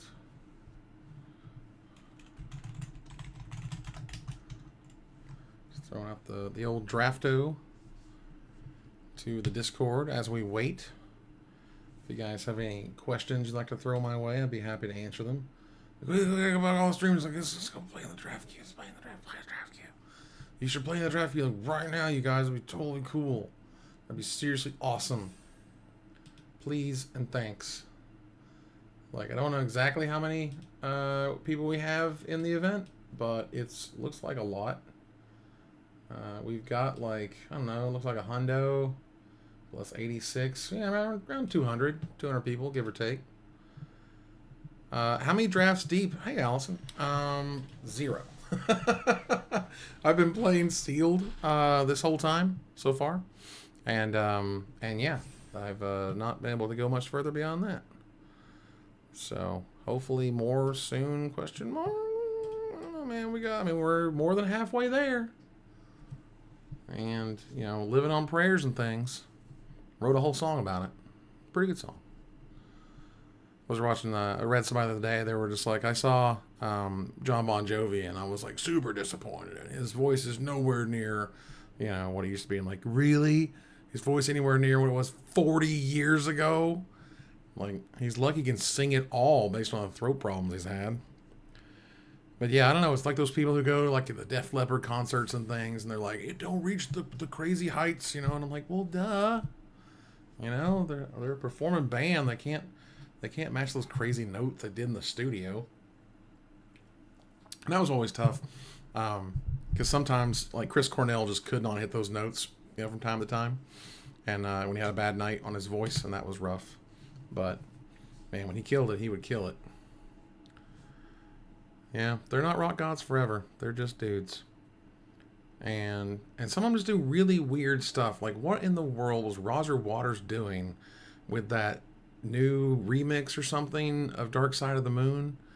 Like, Dark Side of the Moon is like, I mean, we were looking at this list the other day of like the #1 albums or something, like the top 100 albums. I think Apple did it or something. And first of all, The Miseducation of Lauryn Hill, while a great album, no, don't get me wrong, I've listened to it a few times, but like, come on, man, putting stuff like, you know, Carole King's Tapestry over it, you know, Dark Side of the Moon. I mean, you know, even Nevermind in terms of what it did culturally.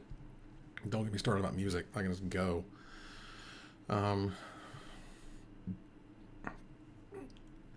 Yeah, Allison, I can understand them wanting to experiment with their own work, which is not the worst thing in the world, and I don't have to listen to it. It didn't affect me any.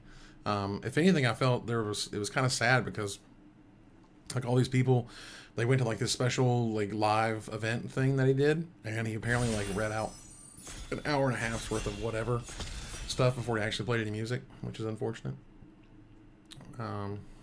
Cool. Postmodern jukebox at the Ryman next month. That sounds neat.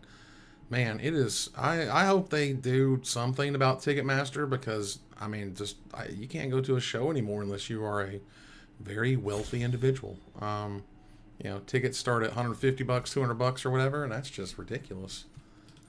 All right, here we go. There's a Kappa Cannoneer. I do love me a good Kappa. I do like the idea of playing energy, and that's a good energy card. There's that Hero's Downfall ++. Cannoneer is so good. This card is so dumb. This card is really, really dumb. And that's tough, because I really have the hankering of playing the white card, the Hunger Tide Rises. Okay, that's weird. But I want to give the energy a shot. I mean, the Cannoneer, you know, that's definitely fun. Kozilek's Command. The old Eldrazi instant. Alright. First Modern Horizon said I didn't work on... Oh, neat. Okay. Oh, yeah. These cards are just like... There's just everything. And there's, you know, a lot of words. There's plenty of words on cards. There's nothing wrong with that. There's just a bunch of them. You know, first I just look for the energy symbol. Does anything have an energy symbol? And it's this guy. Is it worth it to get it this early? Is it better to get the Nyxborn Unicorn, for example? Or the Knight? I don't know. Is this command any good? Probably not. It takes too much colorless mana. So we're going to take the thing. Actually, I think I want to take this thing that kills stuff. If we're going to take a red card because we're in the Jeskai colors because of energy, let's take some removal. I'm okay with that. Kudo is like one of the greatest design Magic cards I've ever seen. This is actually incredible. I love the hell out of this card. I think it's amazing. It's the hate berriest of hate bears. It's one of those designs where you're just like, how did they never think of this before? But it's brilliant and it's like perfect. And I just love it. It's just so good. It turns everything into bears. Because it not only makes them tutus, it makes them into bears also. That is incredible. They didn't need to do that, but they did that. And that's why it's awesome. Oh my God, I love it. All right, it says energy on it. Whatever. You've got energy counters. I'm in the market for energy counters at this time. Electrozoa. Okay.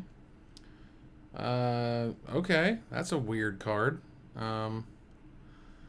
Oh yeah, Allison. It's versatile and clever on multiple levels. Only 1 sentence rule text. I mean, just 1 sentence rule text. Just, being a Magic player as old and as seasoned as I am, I desperately want one line of rules text to be cool and interesting. Is this card any good?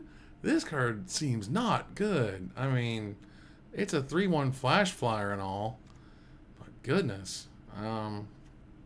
Maybe I just want some early drops or whatever, but I mean, we're in on the energy plan, man. We said we was. At least I said we was, and we is. Here's a Hex Gold Slith. I saw Andrea Mengucci talk about he had like 4 of these in his deck, which was insane.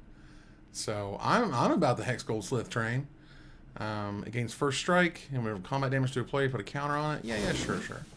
I mean, it's got the energy on it, so. Yeah, 2 to deal 3 to an attacking creature, gain 2 energy. Yeah, I'm okay with that. You know, as Electrozoa is just like kind of a weird combat trick. I'd be okay with that too. That don't hurt nothing. Here's a landscape we can take if we want to.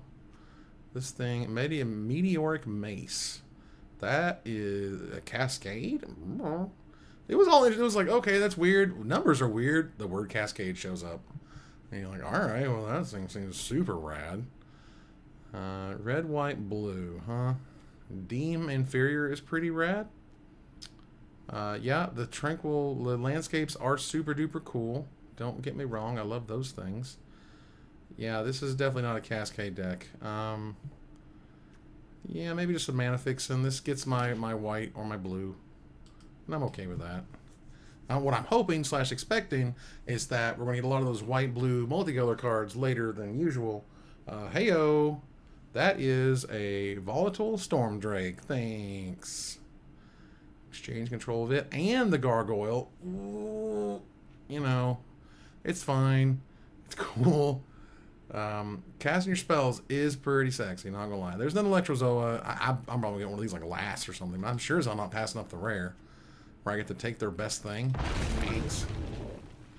Casting spells is excitingly very, very sexy. There's Tune the Narrative. That's not bad. That's pretty cool. Serum Visionary is always wonderful. But, you know, it's got energy symbols on it. Let's see how far we can go. It's like, you know, Moana. Also, Moana 2, first of all, I'm shocked that they're calling it Moana 2, right? Like, is that weird for anybody else? Is it just me?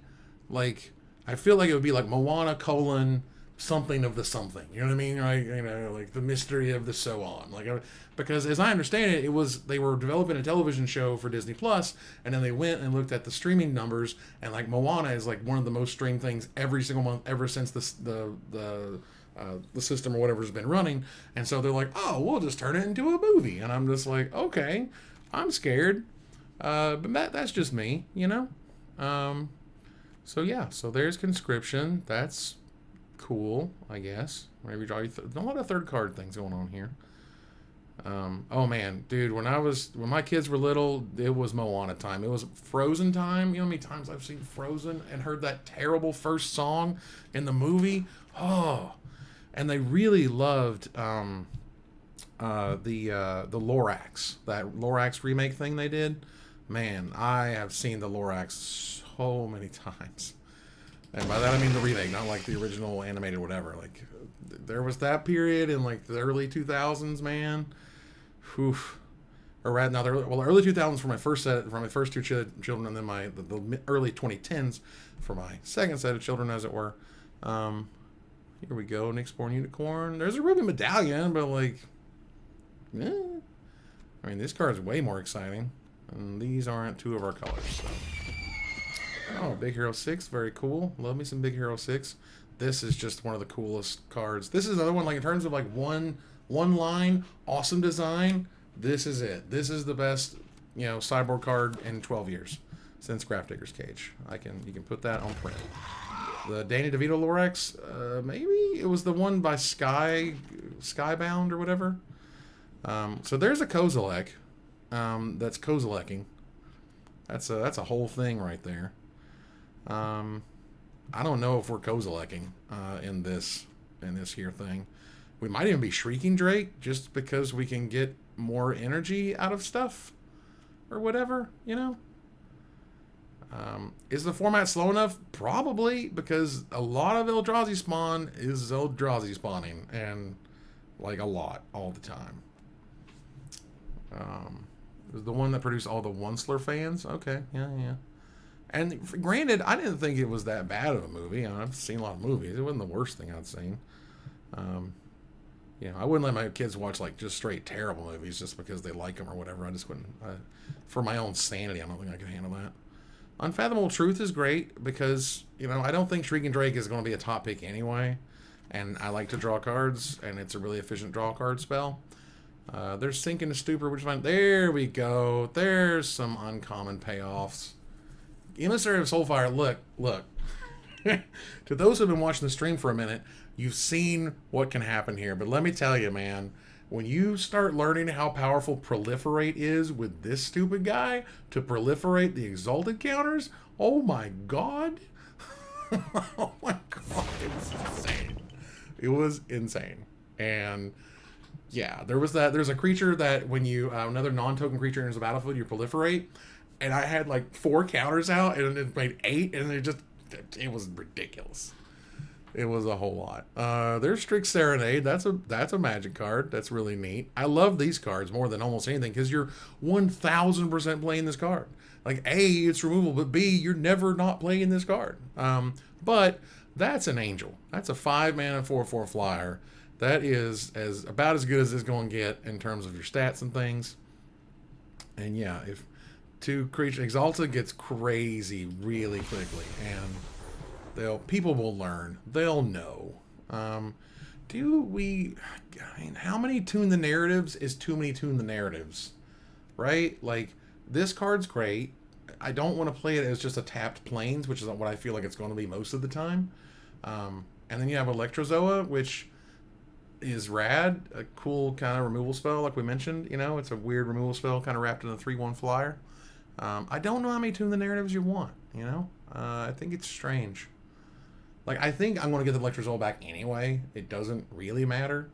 You know, you could look at, honestly, the Charge Bug, just to, you know, do more 2-mana things, to have a body, smash around, stuff like that.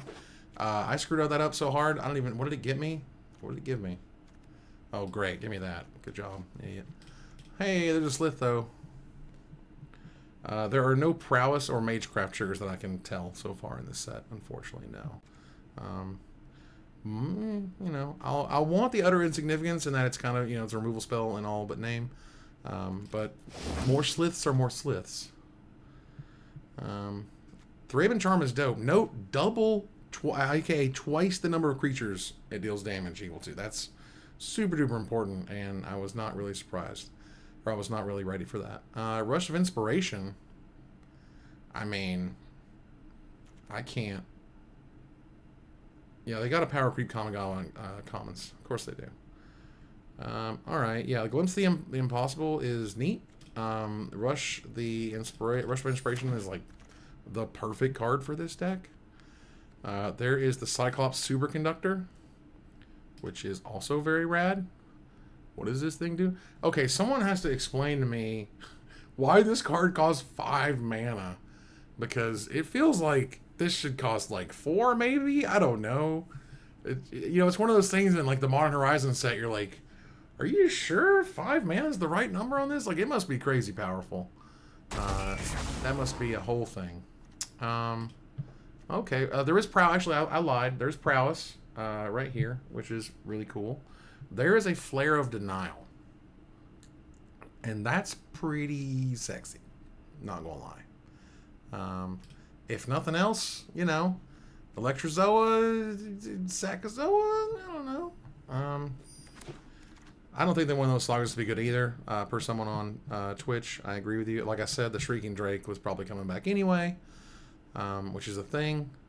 I don't think I want any of these other cards. And constructed on Arena, maybe some of them, right? You know, there's definitely some options here. Where do we go? Where did you go? There you go. Okay. We want, what do we want here? I guess the Arena of Glory. Arena of Glory seems all right. Urza's Cave is the most incredible Magic card. Oh my God, we even got it back. Look at that. Oh my God. We're going to energy so hard, you guys. We're going to have so much. Look at this. We're just Electrozoas for days. So many Electrozoas. There's that Superconductor. The Detective's Phoenix. That card is wild. I don't know what to think about that card, quite frankly. Timeless. Oh, no worries. Timeless is every card on Arena, and that includes all the crazy stuff like Necropotence and Mana Drain. That is all the stuff and then some. So yeah, it's Arena's version of Legacy as much as they're going to let it. Like, you can use the fetch lands there as well, where you can't in Historic. They've already pre-banned all of the Evoke elementals in Historic, but you can play them in Timeless. And so that's a thing. I think I want another Superconductor. That guy seems really strong. We'll see. There's another one. But I think we want this thing to gain double the target's power in first strike. Could definitely matter. I mean, even in the Superconductors, you know, that realm, when he dies, you can pay energy, and if he's got 4 power, and that's pretty decent. Looking forward to playing with Chthonian Nightmare just to see if it sucks or not. I don't know. That's a card that's like, I've played with Recurring Nightmare, and you, sir, are no Recurring Nightmare, but you don't want him to be Recurring Nightmare because that card's busted all to hell. And yeah, it's a weird riff. It's not double strike. It's double their power in first strike. Scurry of Gremlins, you say? I believe we have a perfect card for our deck. The Conduit Goblin is what I want to have come back to me. But Scurry of Gremlins is clearly the card you want in the energy deck. Scurry looks real fun. Oh, there's another Emissary. Oh my God, y'all. I'm telling you, that Emissary gets so nutty so quickly. And what's going on with it? Look at this guy. Look at them tokens. Look at that rat token. Look at that rat token. Just like, I have to give it up for that rat token. You can't knock that rat token. It's absolutely incredible. And it's rare, and it's great. And if anything dies, I make stuff. And if they don't die, I just use that last ability to put counters and everything. Like, cool. There's nothing bad, not a bad part of that card, which is crazy. I don't know if I want to run Static Prison. Even, I guess it sounds a little weird, right? I mean, I'm probably going to have a ton of energy. I'm going to have a ton of energy. It seems a little weird to say energy because I play a lot of Marvel Snap. But yeah, like, I get 2 of it. I exile what makes me lose the game. And yeah, flare combo. Okay, that's rad. But yeah, that's the whole thing. Oh, there we go. There's a Reiterating Bolt. Very nice. Perfect card for our deck. Could use some lands, but not. But again, it's a bolt, man. It's what we want. Invert Polarity. Okay, if you lose that flip, this is a weird spell. And again, this is the funny part about, you know, flipping a coin to determine the end of a match, where if they played a fireball that would kill either of you, and you'd have to flip a card to see if you won the match. Lol. There's a Conduit Goblin. I think I rather like it better than Aether Spike, just to be more aggro-y. You know, I think there's an aggro kind of lean to energy. But I mean, hell, we have our options. We've got a cool card that gets scary as time goes on. We have a counter spell. Well, we don't have any counter spells, and we already have 2 Tune the Narratives. So I think I want to try the counter spell. We tune so many narratives. We hex gold so many sliths. Yeah, I'm definitely planning on running both the tunes for what it's worth. Both the tunes are in the plans. If anyone, literally anyone, can tell me how to sort slash search for the energy symbol in Arena, Lord, I would love you so hard. Because I can't figure out how to do it. I cannot figure out how to do it. It doesn't work. The E used to work. The the quotation marks, the bracket squiggle, E quotation marks. That's what I found when you Google. Like when you Google, like how do you search for it? That's what they tell you to do. But it doesn't work anymore. So like they changed something, and I don't know what they changed, and that makes me sad. I don't want the Electrosaur versus I wanted the Goblin, and again, these things 100% got there late. I know it's so weird. I'll try it here in a minute. I'll show you. Because I'm just like, why are you like this? I just want to search for energy. It's really important we look at seal decks, right? Because like, just show me the energy cards. I don't want to have to dig through. Also, expel the unworthy that late. That's pretty rad. Siege Smash. Okay, that's cool. That's a magic card. All right. Cool. I guess my vault progress was good. That's weird. All right. Okay. Cool. So, here we are. Let's take a look. 22 creatures, 14 non-creatures. So, we need to cut some spells. Oh, yeah. So here, E. Nope. Nothing. Parentheses. This is what I found, which was that should do it. Don't do it. Energy also does not do it. I tried that too. Because you can see if it was there, if it did work, it'd do this. It would split them. But it doesn't. And I hate it. I wish I could change it. I don't know. But it don't. And that makes me sad. So whatever. Alright, so first thing, we will probably look at creatures that don't make energy when they enter the battlefield. It's going to be a pretty high mark for those that don't make energy. Like, it's got to be like this guy. O::energy works on the live client. E doesn't work anymore, says Robert on YouTube. And I believe you. But maybe they changed something about this client. I don't know. I cannot say. Which is a whole thing. Yeah, like, I don't know. Do we want to run the Truths because it's a good draw card spell? Or, you know, is it worth it because it doesn't make energy and it's got a really high bar of do you make energy or not? Yeah, something weird. It's wonky. It don't make no sense to me. We need to cut 5 creatures. This is my favorite way to look at decks when I'm building them because it just nicely splits them out. And one of those, like, I hate to miss it, but again, if we're going to be the energy people, if you're going to energy so hard, yo dog, I heard you energied so hard, you couldn't energy any harder. That's tough. Because I want to, you know, I want to see how far I can go with the energy stuff. Alright, so if we cut 4 creatures and 1 more spell. Yeah, the MDFCs count them as lands. Can do that. I think that's a little scary in some ways because most of the time, generally, I don't want to play them as lands. Like particularly this one, I 100% like divination, give me energy. Like oh yeah, but you know, so I could probably lose 1 superconductor. He's not crazy as a 3-mana 2/2, but it is a prowess, which we did talk about, and I didn't catch that before. You know, it's tough to get rid of Expel the Unworthy because some removal. Like we got Reiterating Bolt, and that's great. And we got a combat trick, and that's cool. And Static Prison hopefully works out if I make enough energy and go just completely nuts on it or whatever. But yeah, 3 creatures. Oh, Unicorn, you gotta go.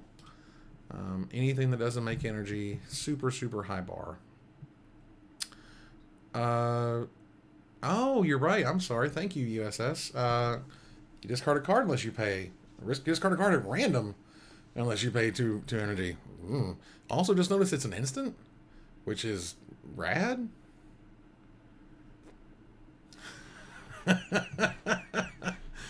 MDFCs were originally called NFCs per Allison here, but then people did an Urban Dictionary search for MFC, and yeah. There's, you know, do I despise the fact that one of our absolutely most horrible politicians is trying to run around calling themselves MTG? Yes, I do. I really dislike it. Cool. All right. So, That makes Rush interesting, more playable as a land, honestly, in many ways, which is okay. Um, you know, I think the amulet's cool. Like, we're just gonna like have a bunch of energy hanging out, and to have something we can sink energy into is gonna be super important. Like the scurry thing, I think it's gonna be super important. Let's see here. We got 16 creatures. I mean, I could drop a couple Electrozoas. I'm not married to those things by any stretch. And just to absolutely all energy all the time, we could do that. Do I want to play Arena of Glory? Do I care? Does it matter? I guess, maybe. Hello, Memnark47. Welcome to the stream. We just did a draft. We went all energy all the time. It's getting crazy. We're going to try it here. I'm on here streaming for another half hour or so. Appreciate you guys hanging out. Use the code MAGICMICS on CoolStuffInc.com to get your singles or your sealed stuff. That stuff is going to be shipping oh so soon, as in Friday. So it ships on Friday, and if you get stuff like overnight, you can get it on Friday because we can ship it on Thursday and stuff. All that good stuff. Get it to you as soon as possible.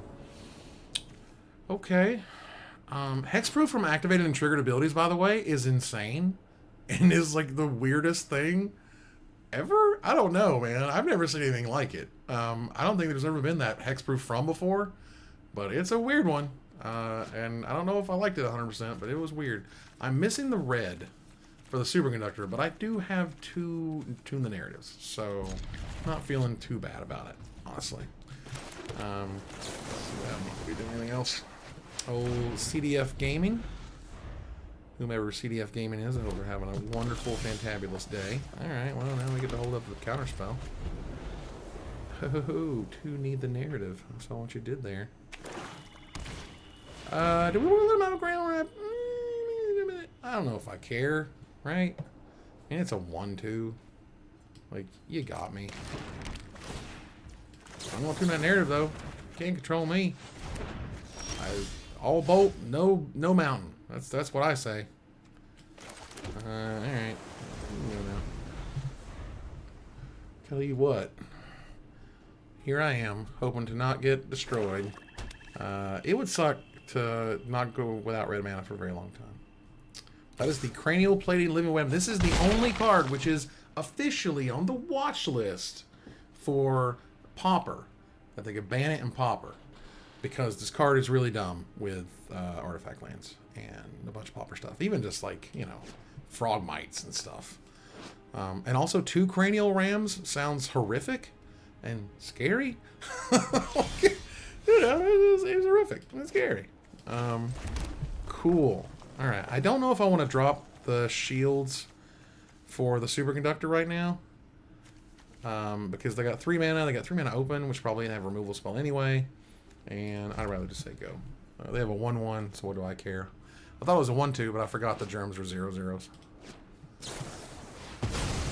Okay, that's fine. I definitely love the new, you know, theme of 2 mana, sack a thing, draw 2 cards, and that they've kind of been like moving that stuff around with like select artifacts or creatures, that creatures are enchantments or whatever. I think that's neat, and those abilities are all super powerful generally. Okay. They've got 4 mana. You know, whenever they cast something, there is the conversation of, do I just want to steal it with Stormdrake, or do I want to counter it with Spike? Because if it's really good, I'll just take it. I'm like, that looks really nice on my stuff. Somebody actually took one of my creatures with Stormdrake. It was the bestow creature, that landfall, you put a +1/+1 counter on it. And if they steal it with Stormdrake and you play a land, that still triggers, and it triggers on the creature they stole. And that was really annoying. Okay. Dreadmobile does nothing without a creature. They have no creatures. 1 sack another artifact or creature, put a counter on it. I don't think I care.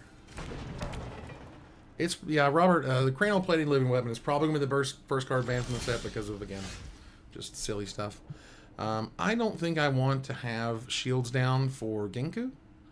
So we'll wait on him till next turn. And we'll just go ahead and cast the superconductor guy.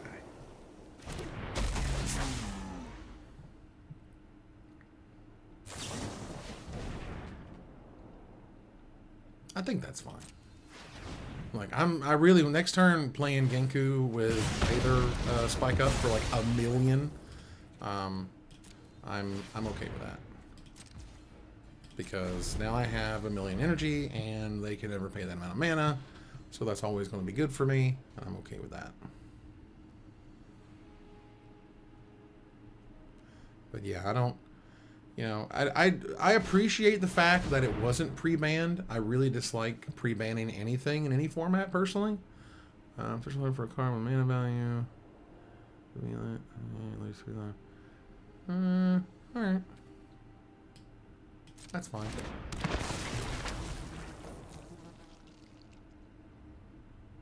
Like, show me the best thing you got for 3 mana or less, bro. And I'll either be afraid of it and stop it, or I'll counter it, or I'll kill it. Because, like, leaving blue-red up gives me the best of both worlds here. And as Miley will tell you, that's the good stuff. Whew. They paid 3 life to get an island. And like I said, I watched some guy play the Creation of Avacyn or whatever saga to get a forest, and I was like, damn, yo, that's some dedication. Alright, let's go here. Keep that up. Very, very nice. Yeah, you are not killing this, by the way. I know you think you might. I know you got hopes and dreams, but I got ways and means, you know what I'm saying? We can bring it all back to, you know, Ghetto Superstar. And yeah, I do make 90s freaking hip-hop references. Deal with it. That's what we're here for, alright? It's why we're here. It's why we're here. Yeah! Give me that good. 4. Don't mind if I do. Yeah, you ain't paying 4, bruh. You ain't paying 4. Can you pay 4? Can you sack this for mana? I don't think so. Get on out of here. Get. And that is more than likely their best removal spell, not even close. If they have another one, obviously I'm just poop out of luck and all. But until then, I'll take my 3 like a champion. Come on, bring it. I know you want to. Cool. Non-token permanent you control leaves the battlefield. Alright, so not if they exchange things from the battlefield. Or loses, or you leave, you know, loses your control or something. I don't know, they never really word anything like that. Alright. Junk Diver. When it dies, turn another artifact card from your graveyard to your hand, which is nothing. Alright. I can definitely play our friend's Conduit Goblin.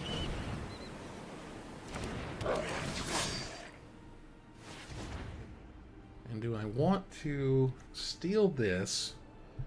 They don't got much. They really don't. They've got this stupid Dreadmobile thing. They got a Drunk Diver that sucks. I just don't want to die from something dumb. I definitely think we can pay an energy here and give him, make him a 3/5 and smash. There's nothing wrong with that. That stopped them from being able to chump block with a 3/3 thing. Yeah, energy is so weird. Energy doesn't make a lot of sense in that how much energy you're supposed to get for your mana, how much energy is like too much energy, how much energy should you save? I don't know. It's weird. It's hard to say. And ironically, the thing that's, you know, helping me out right now at the very most is literally the only thing that doesn't care about energy in my whole deck. And that's, I don't know if I'd call it lame. It's definitely not the best part.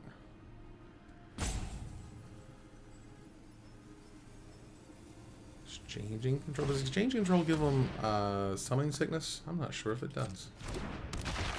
Alright.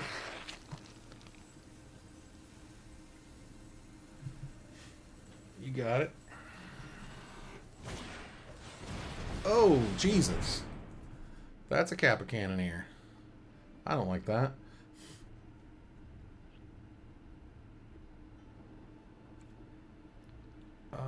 Okay. That can't even get, like... Whenever it or another artifact and the possible encounter on a cabin, it can't be blocked this turn. That sounds dumb. Oh my god. That's a 6/2 now? Oh my god.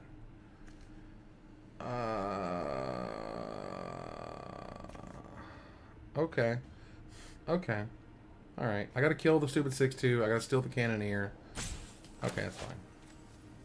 Oh god, this is a sorcery? Oh, Jesus.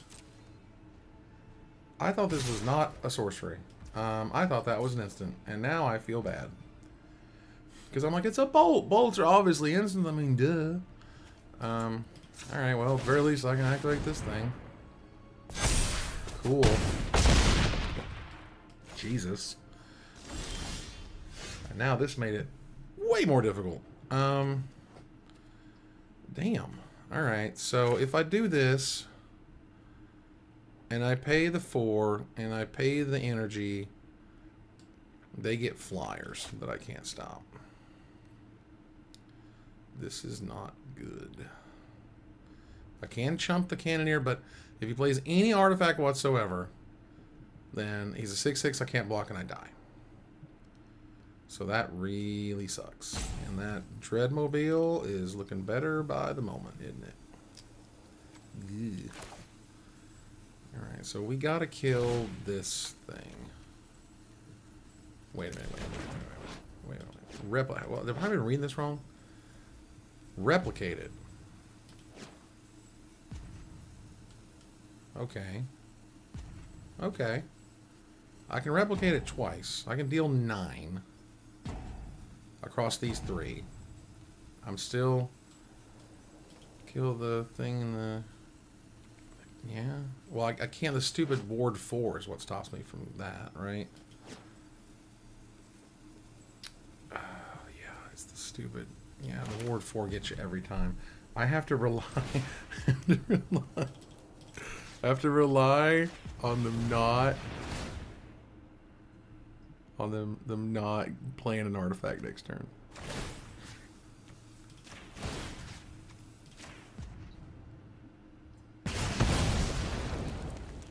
If I had one more mana.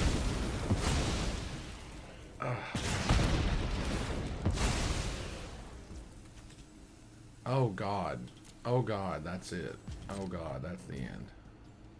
Because that gives them a thing. Hello, Pharmacist Judge. Welcome to the channel here. Damn.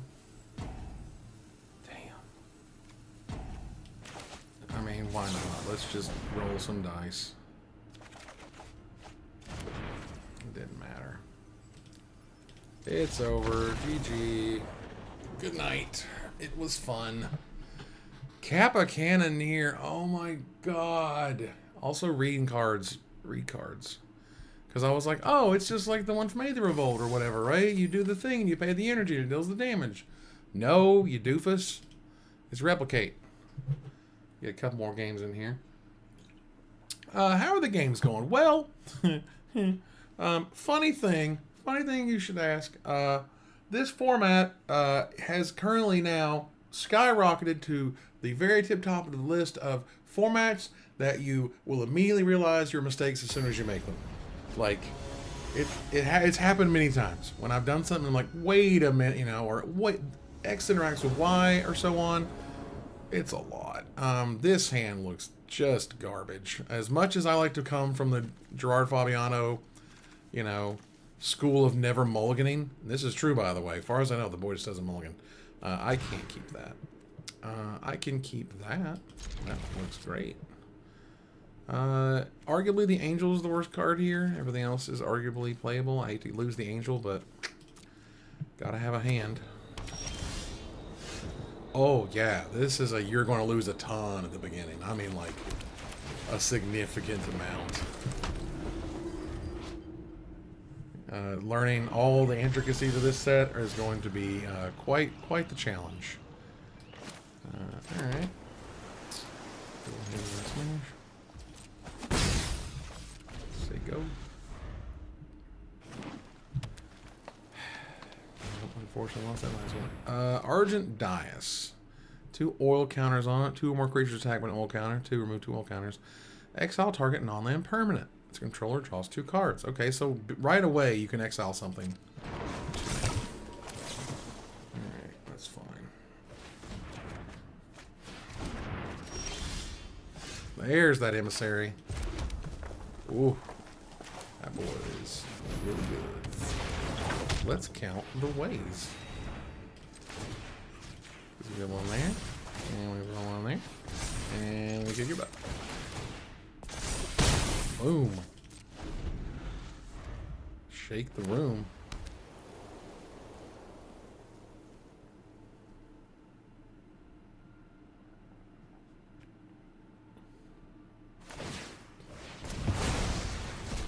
Love it.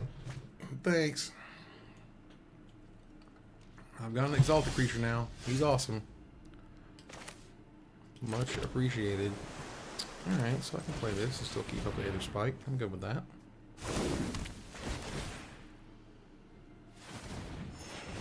Oh yeah. Oh, baby. Am I? Oh, I am. Yeah, he's an angel now. That's just what they do. Sorry. They angel now. That's how they roll. I don't think I want you to have no chump blockers in my dojo. All right. You think you're doing this? You think you do things? You think you know things? You don't. 3. Sounds good. Bye bye. Oh, you take it oh so easy. All right, all right. Let's smash. Oh, okay. I was not aware when 2 or more creatures attack anywhere. But okay, that's fine. 2. Today I learned, or whatever. Yeah. Well, this was fun. This is super neat to do. Like, I can just kill him, right? I just kill him with the Guide of Souls. And they exalted to 4, and then to 8, and that's game. So if they tap out, it's GG's. Okay, that's fine.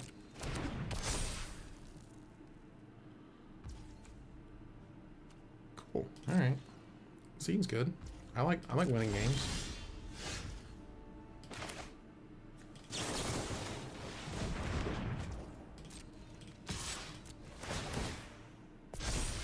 Bye. Yay, we did it. Let's go. Oh, wow. Thank you for the gifted subs. Oh, wow. Go golly, you're awesome. Thank you. 10 gifted subs to So Dads, Lemon Lore, OG, Happy Dude, Danny Skins, Mimnart 47, Andy Lancaster 80, Panic Zero, Pharmacist Judge, and Lethal George, or Jorts rather. You guys, welcome to the channel. Y'all are awesome. I appreciate y'all. You're lovely. All right, so that was fun. I dig that. I had a good time with that one. That was exciting. Oh boy, let's go. Triple HCL MTG. Triple HCL. Wonder what that means. Okay. I mean, turn 2 Slith is like what you want. Turn 2 Slith, turn 3 Emissary is on target. Arena Glory doesn't really mean anything. It's just a mountain that comes in about the play tap for the moment. And I'm okay with that. Hey, look, they revealed a Devourer of Destiny. That's cool. First 4 cards. Yep, library. Alright. That's cool. I don't like any of that. But whatever. There's definitely been, between like this and the Ugin land that can tap for 2 mana, definitely some scary stuff going on at the 7+ mana range. Oh, Quest for Necropolis is a very good card. But, I don't know. Slith is going to get you. The Slith is going to get you. The Slith is going to get you tonight. Okay. Seems fine. Like they're white, black, they got removal. They got a lot of removal. Let's just go ahead and shimmy on. Decline. Shimmy forth, if you will. Is that any graveyard? A graveyard, of course it is. That's cool. Yeah, I like Emissary Soulfire, but it's too early right now. There's Wither and Bloom. There's like 6 different ways they can kill that card right now. I'd rather not. Uh-huh.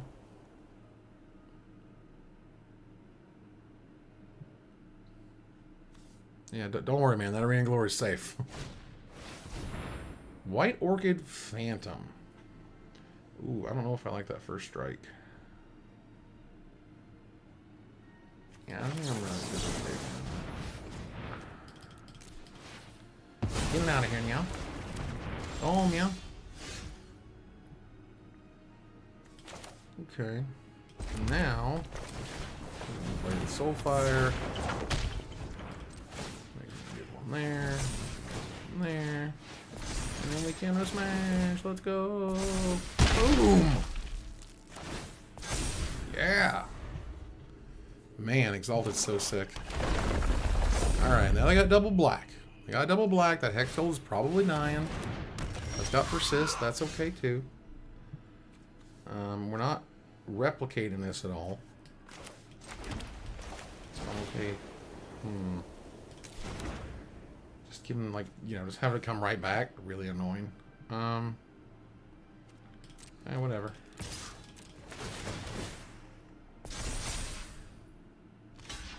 Do what you gotta do.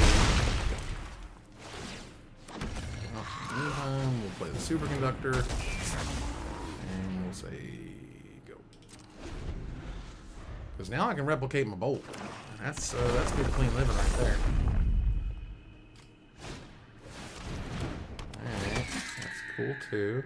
That's a good reason to replicate, at least.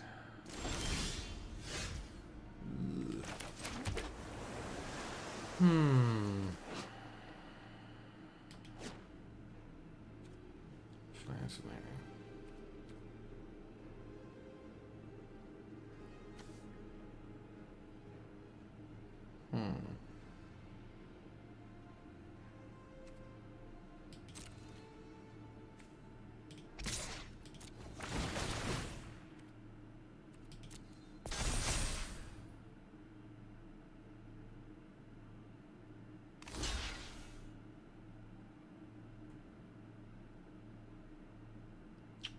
Should I have given them first strike? Question mark, question mark. I don't know. That's a good question. Mark. Oh, that's 6 mana. That is 6 mana. 1 black, reanimate anything from anywhere. Let's go. That's a giant monster of pain. That's also a giant monster of pain that comes out next turn. Yeah, that's fine. Can't say I'm surprised. Ugh, God. And if I even replicate Bolted, it just still has that stupid ability. And then there's this other 6/6 I gotta worry about. Hey, look at that, it's a Future Shaper. It's my boy. Annihilator 1 is really annoying, but I'm okay with that. Yay, it's my boy. Yeah. And we'll replicate it once, because we gotta kill the stupid thing.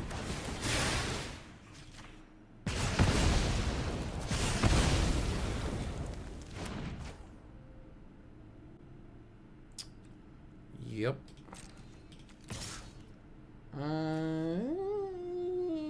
Do I care? He'll go to 4/4. Will he double block? Maybe. I don't know if I want that. Let's say go.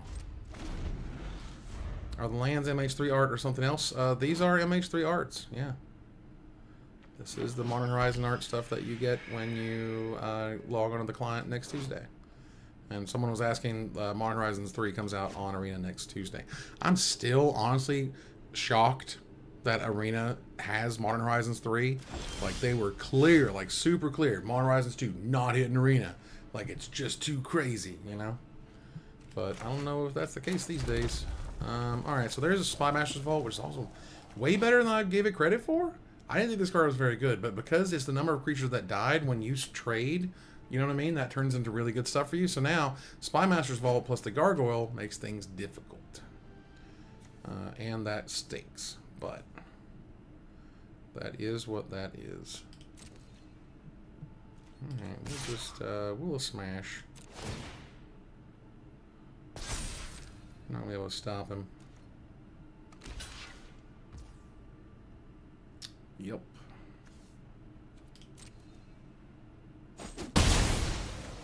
So then they'll be able to connive for 1 with the vault, discard a non-land card, put a counter on him. Oh, okay. They must have a pretty good hand.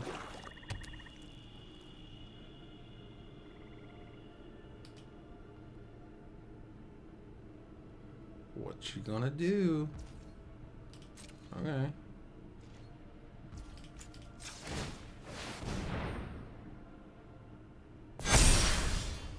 Ooh, put a +1/+1 counter on each creature you control, plus double a creature's power and so on.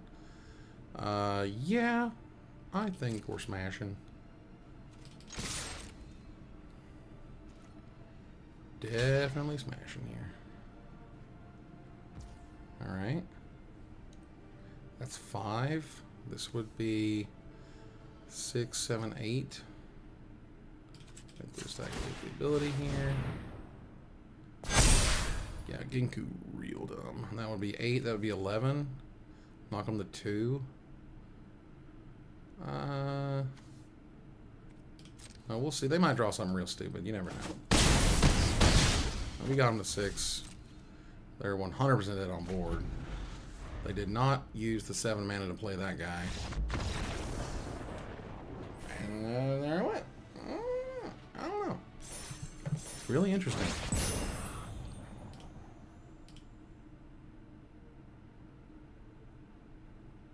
Yeah, so one more, you know, back into the breach, as it were. Go ahead and play one more game this evening. Thank you guys so much for hanging out for however long you may have over the course of this stream. It's been very fun since 4 o'clock Eastern Time. Been hanging out here. Elder D. That will be my final opponent this evening. I go first. I got my mana, I got my draw cards, I got my aggros. Let's go. I'm feeling good about it.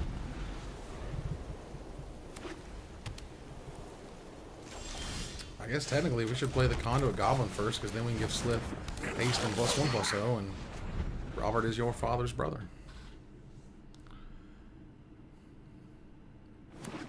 Elder D, what you got? You got a 2-drop? Oh my god, that's a good one. It's not perfect. Alright. You had to make it weird, didn't you? Tune that narrative. Alright, cool. Yep. And smash. And yep. The thing about, and I know this because I got him in Seal, the thing about Ajani is that he can now make it 2/1 forever. And that sucks. Even if he doesn't have a red permanent or whatever, he can just make it 2/1, and that's really annoying. Share in my Just a free 2/1 as far as the day is long or whatever. But whatever, okay. I sure do enjoy my 4-land hand. It was a lot more exciting before I drew nothing. Okay.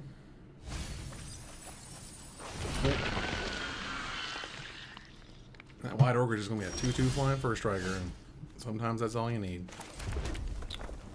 Well, at least I can get rid of this Garbo. Replicate it once. You.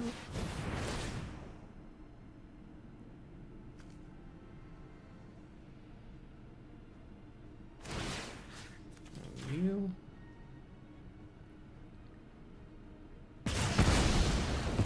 You don't know, y'all. thrives unchecked. Get them. Oh man, they got the rock. That's pretty cool. Yes. Feel the power flow through you. I mean, they can play a... Oh, okay, they can jolt awake the Ajani. That's a thing they can do. Damn. Fight beside me, brother. Fight beside me, brother. Okay, and a dog Umbra? Why are you gonna Umbra me like that, bro? I just got a straight Umbra. I do like Umbras, though. I do hate getting mana flooded. That sucks. Yeah, it turns out I'm not gonna do that. What it would be nice to do right now is to draw that angel. I could go for some angel action, please, and thank you. Giving it some hasties, giving it some smashies. They would play the orchid to get no value out of it whatsoever, while also just being a chump blocker for that haste angel or whatever. You got me on that one. I will block with my face. Face has been blocked. Ooh. Ooh. I don't know if it's good enough to do that anymore. Exchange control of the strong dragon and the creature they have. I don't know if I can have the creature they have that much. Like, I don't know if I want to give them and take their Johnny, because their Johnny will flip back to them, and that sucks. And I don't want a Johnny to flip back to them. I want to flip back to me.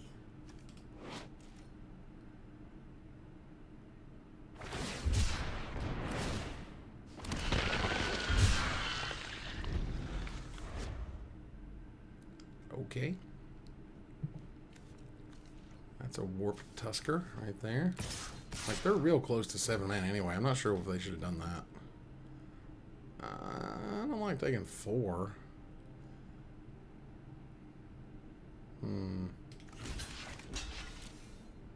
Oh god, the adapt is...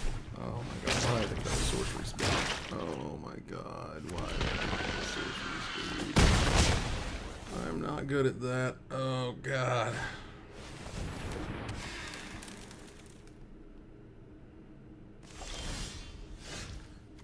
Wow. Gosh, I just hate when the final game is just like an absolute beating. Like, I could take the Brood Scale, whatever. I could take the Dryad, sure. Then they have a 3/2 flyer I can't do much with.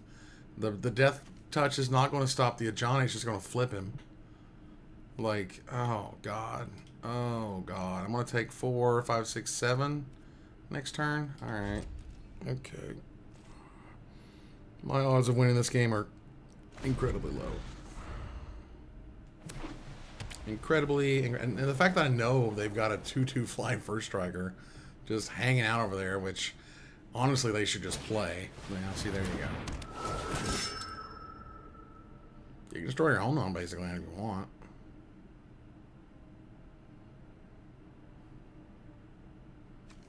Honestly, it doesn't look like they should have given up their Disciple of Freyalise unless it was their only green land early. Because that card's really ballin'. Comes with the free Greater Good trigger. Pretty awesome.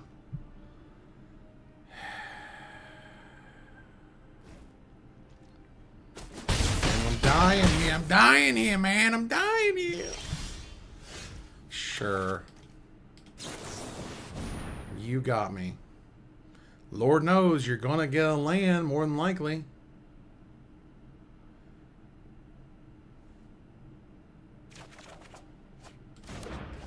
Did you take... Whatever. I mean, can I even live at this point?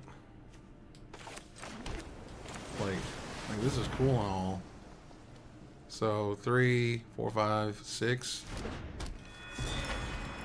Like, I guess.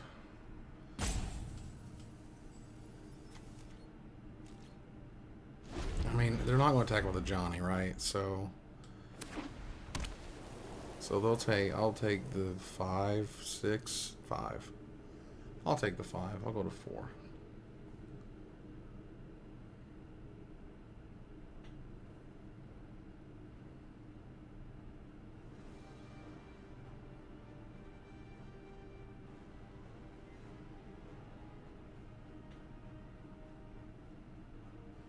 Not sure what they are evaluating.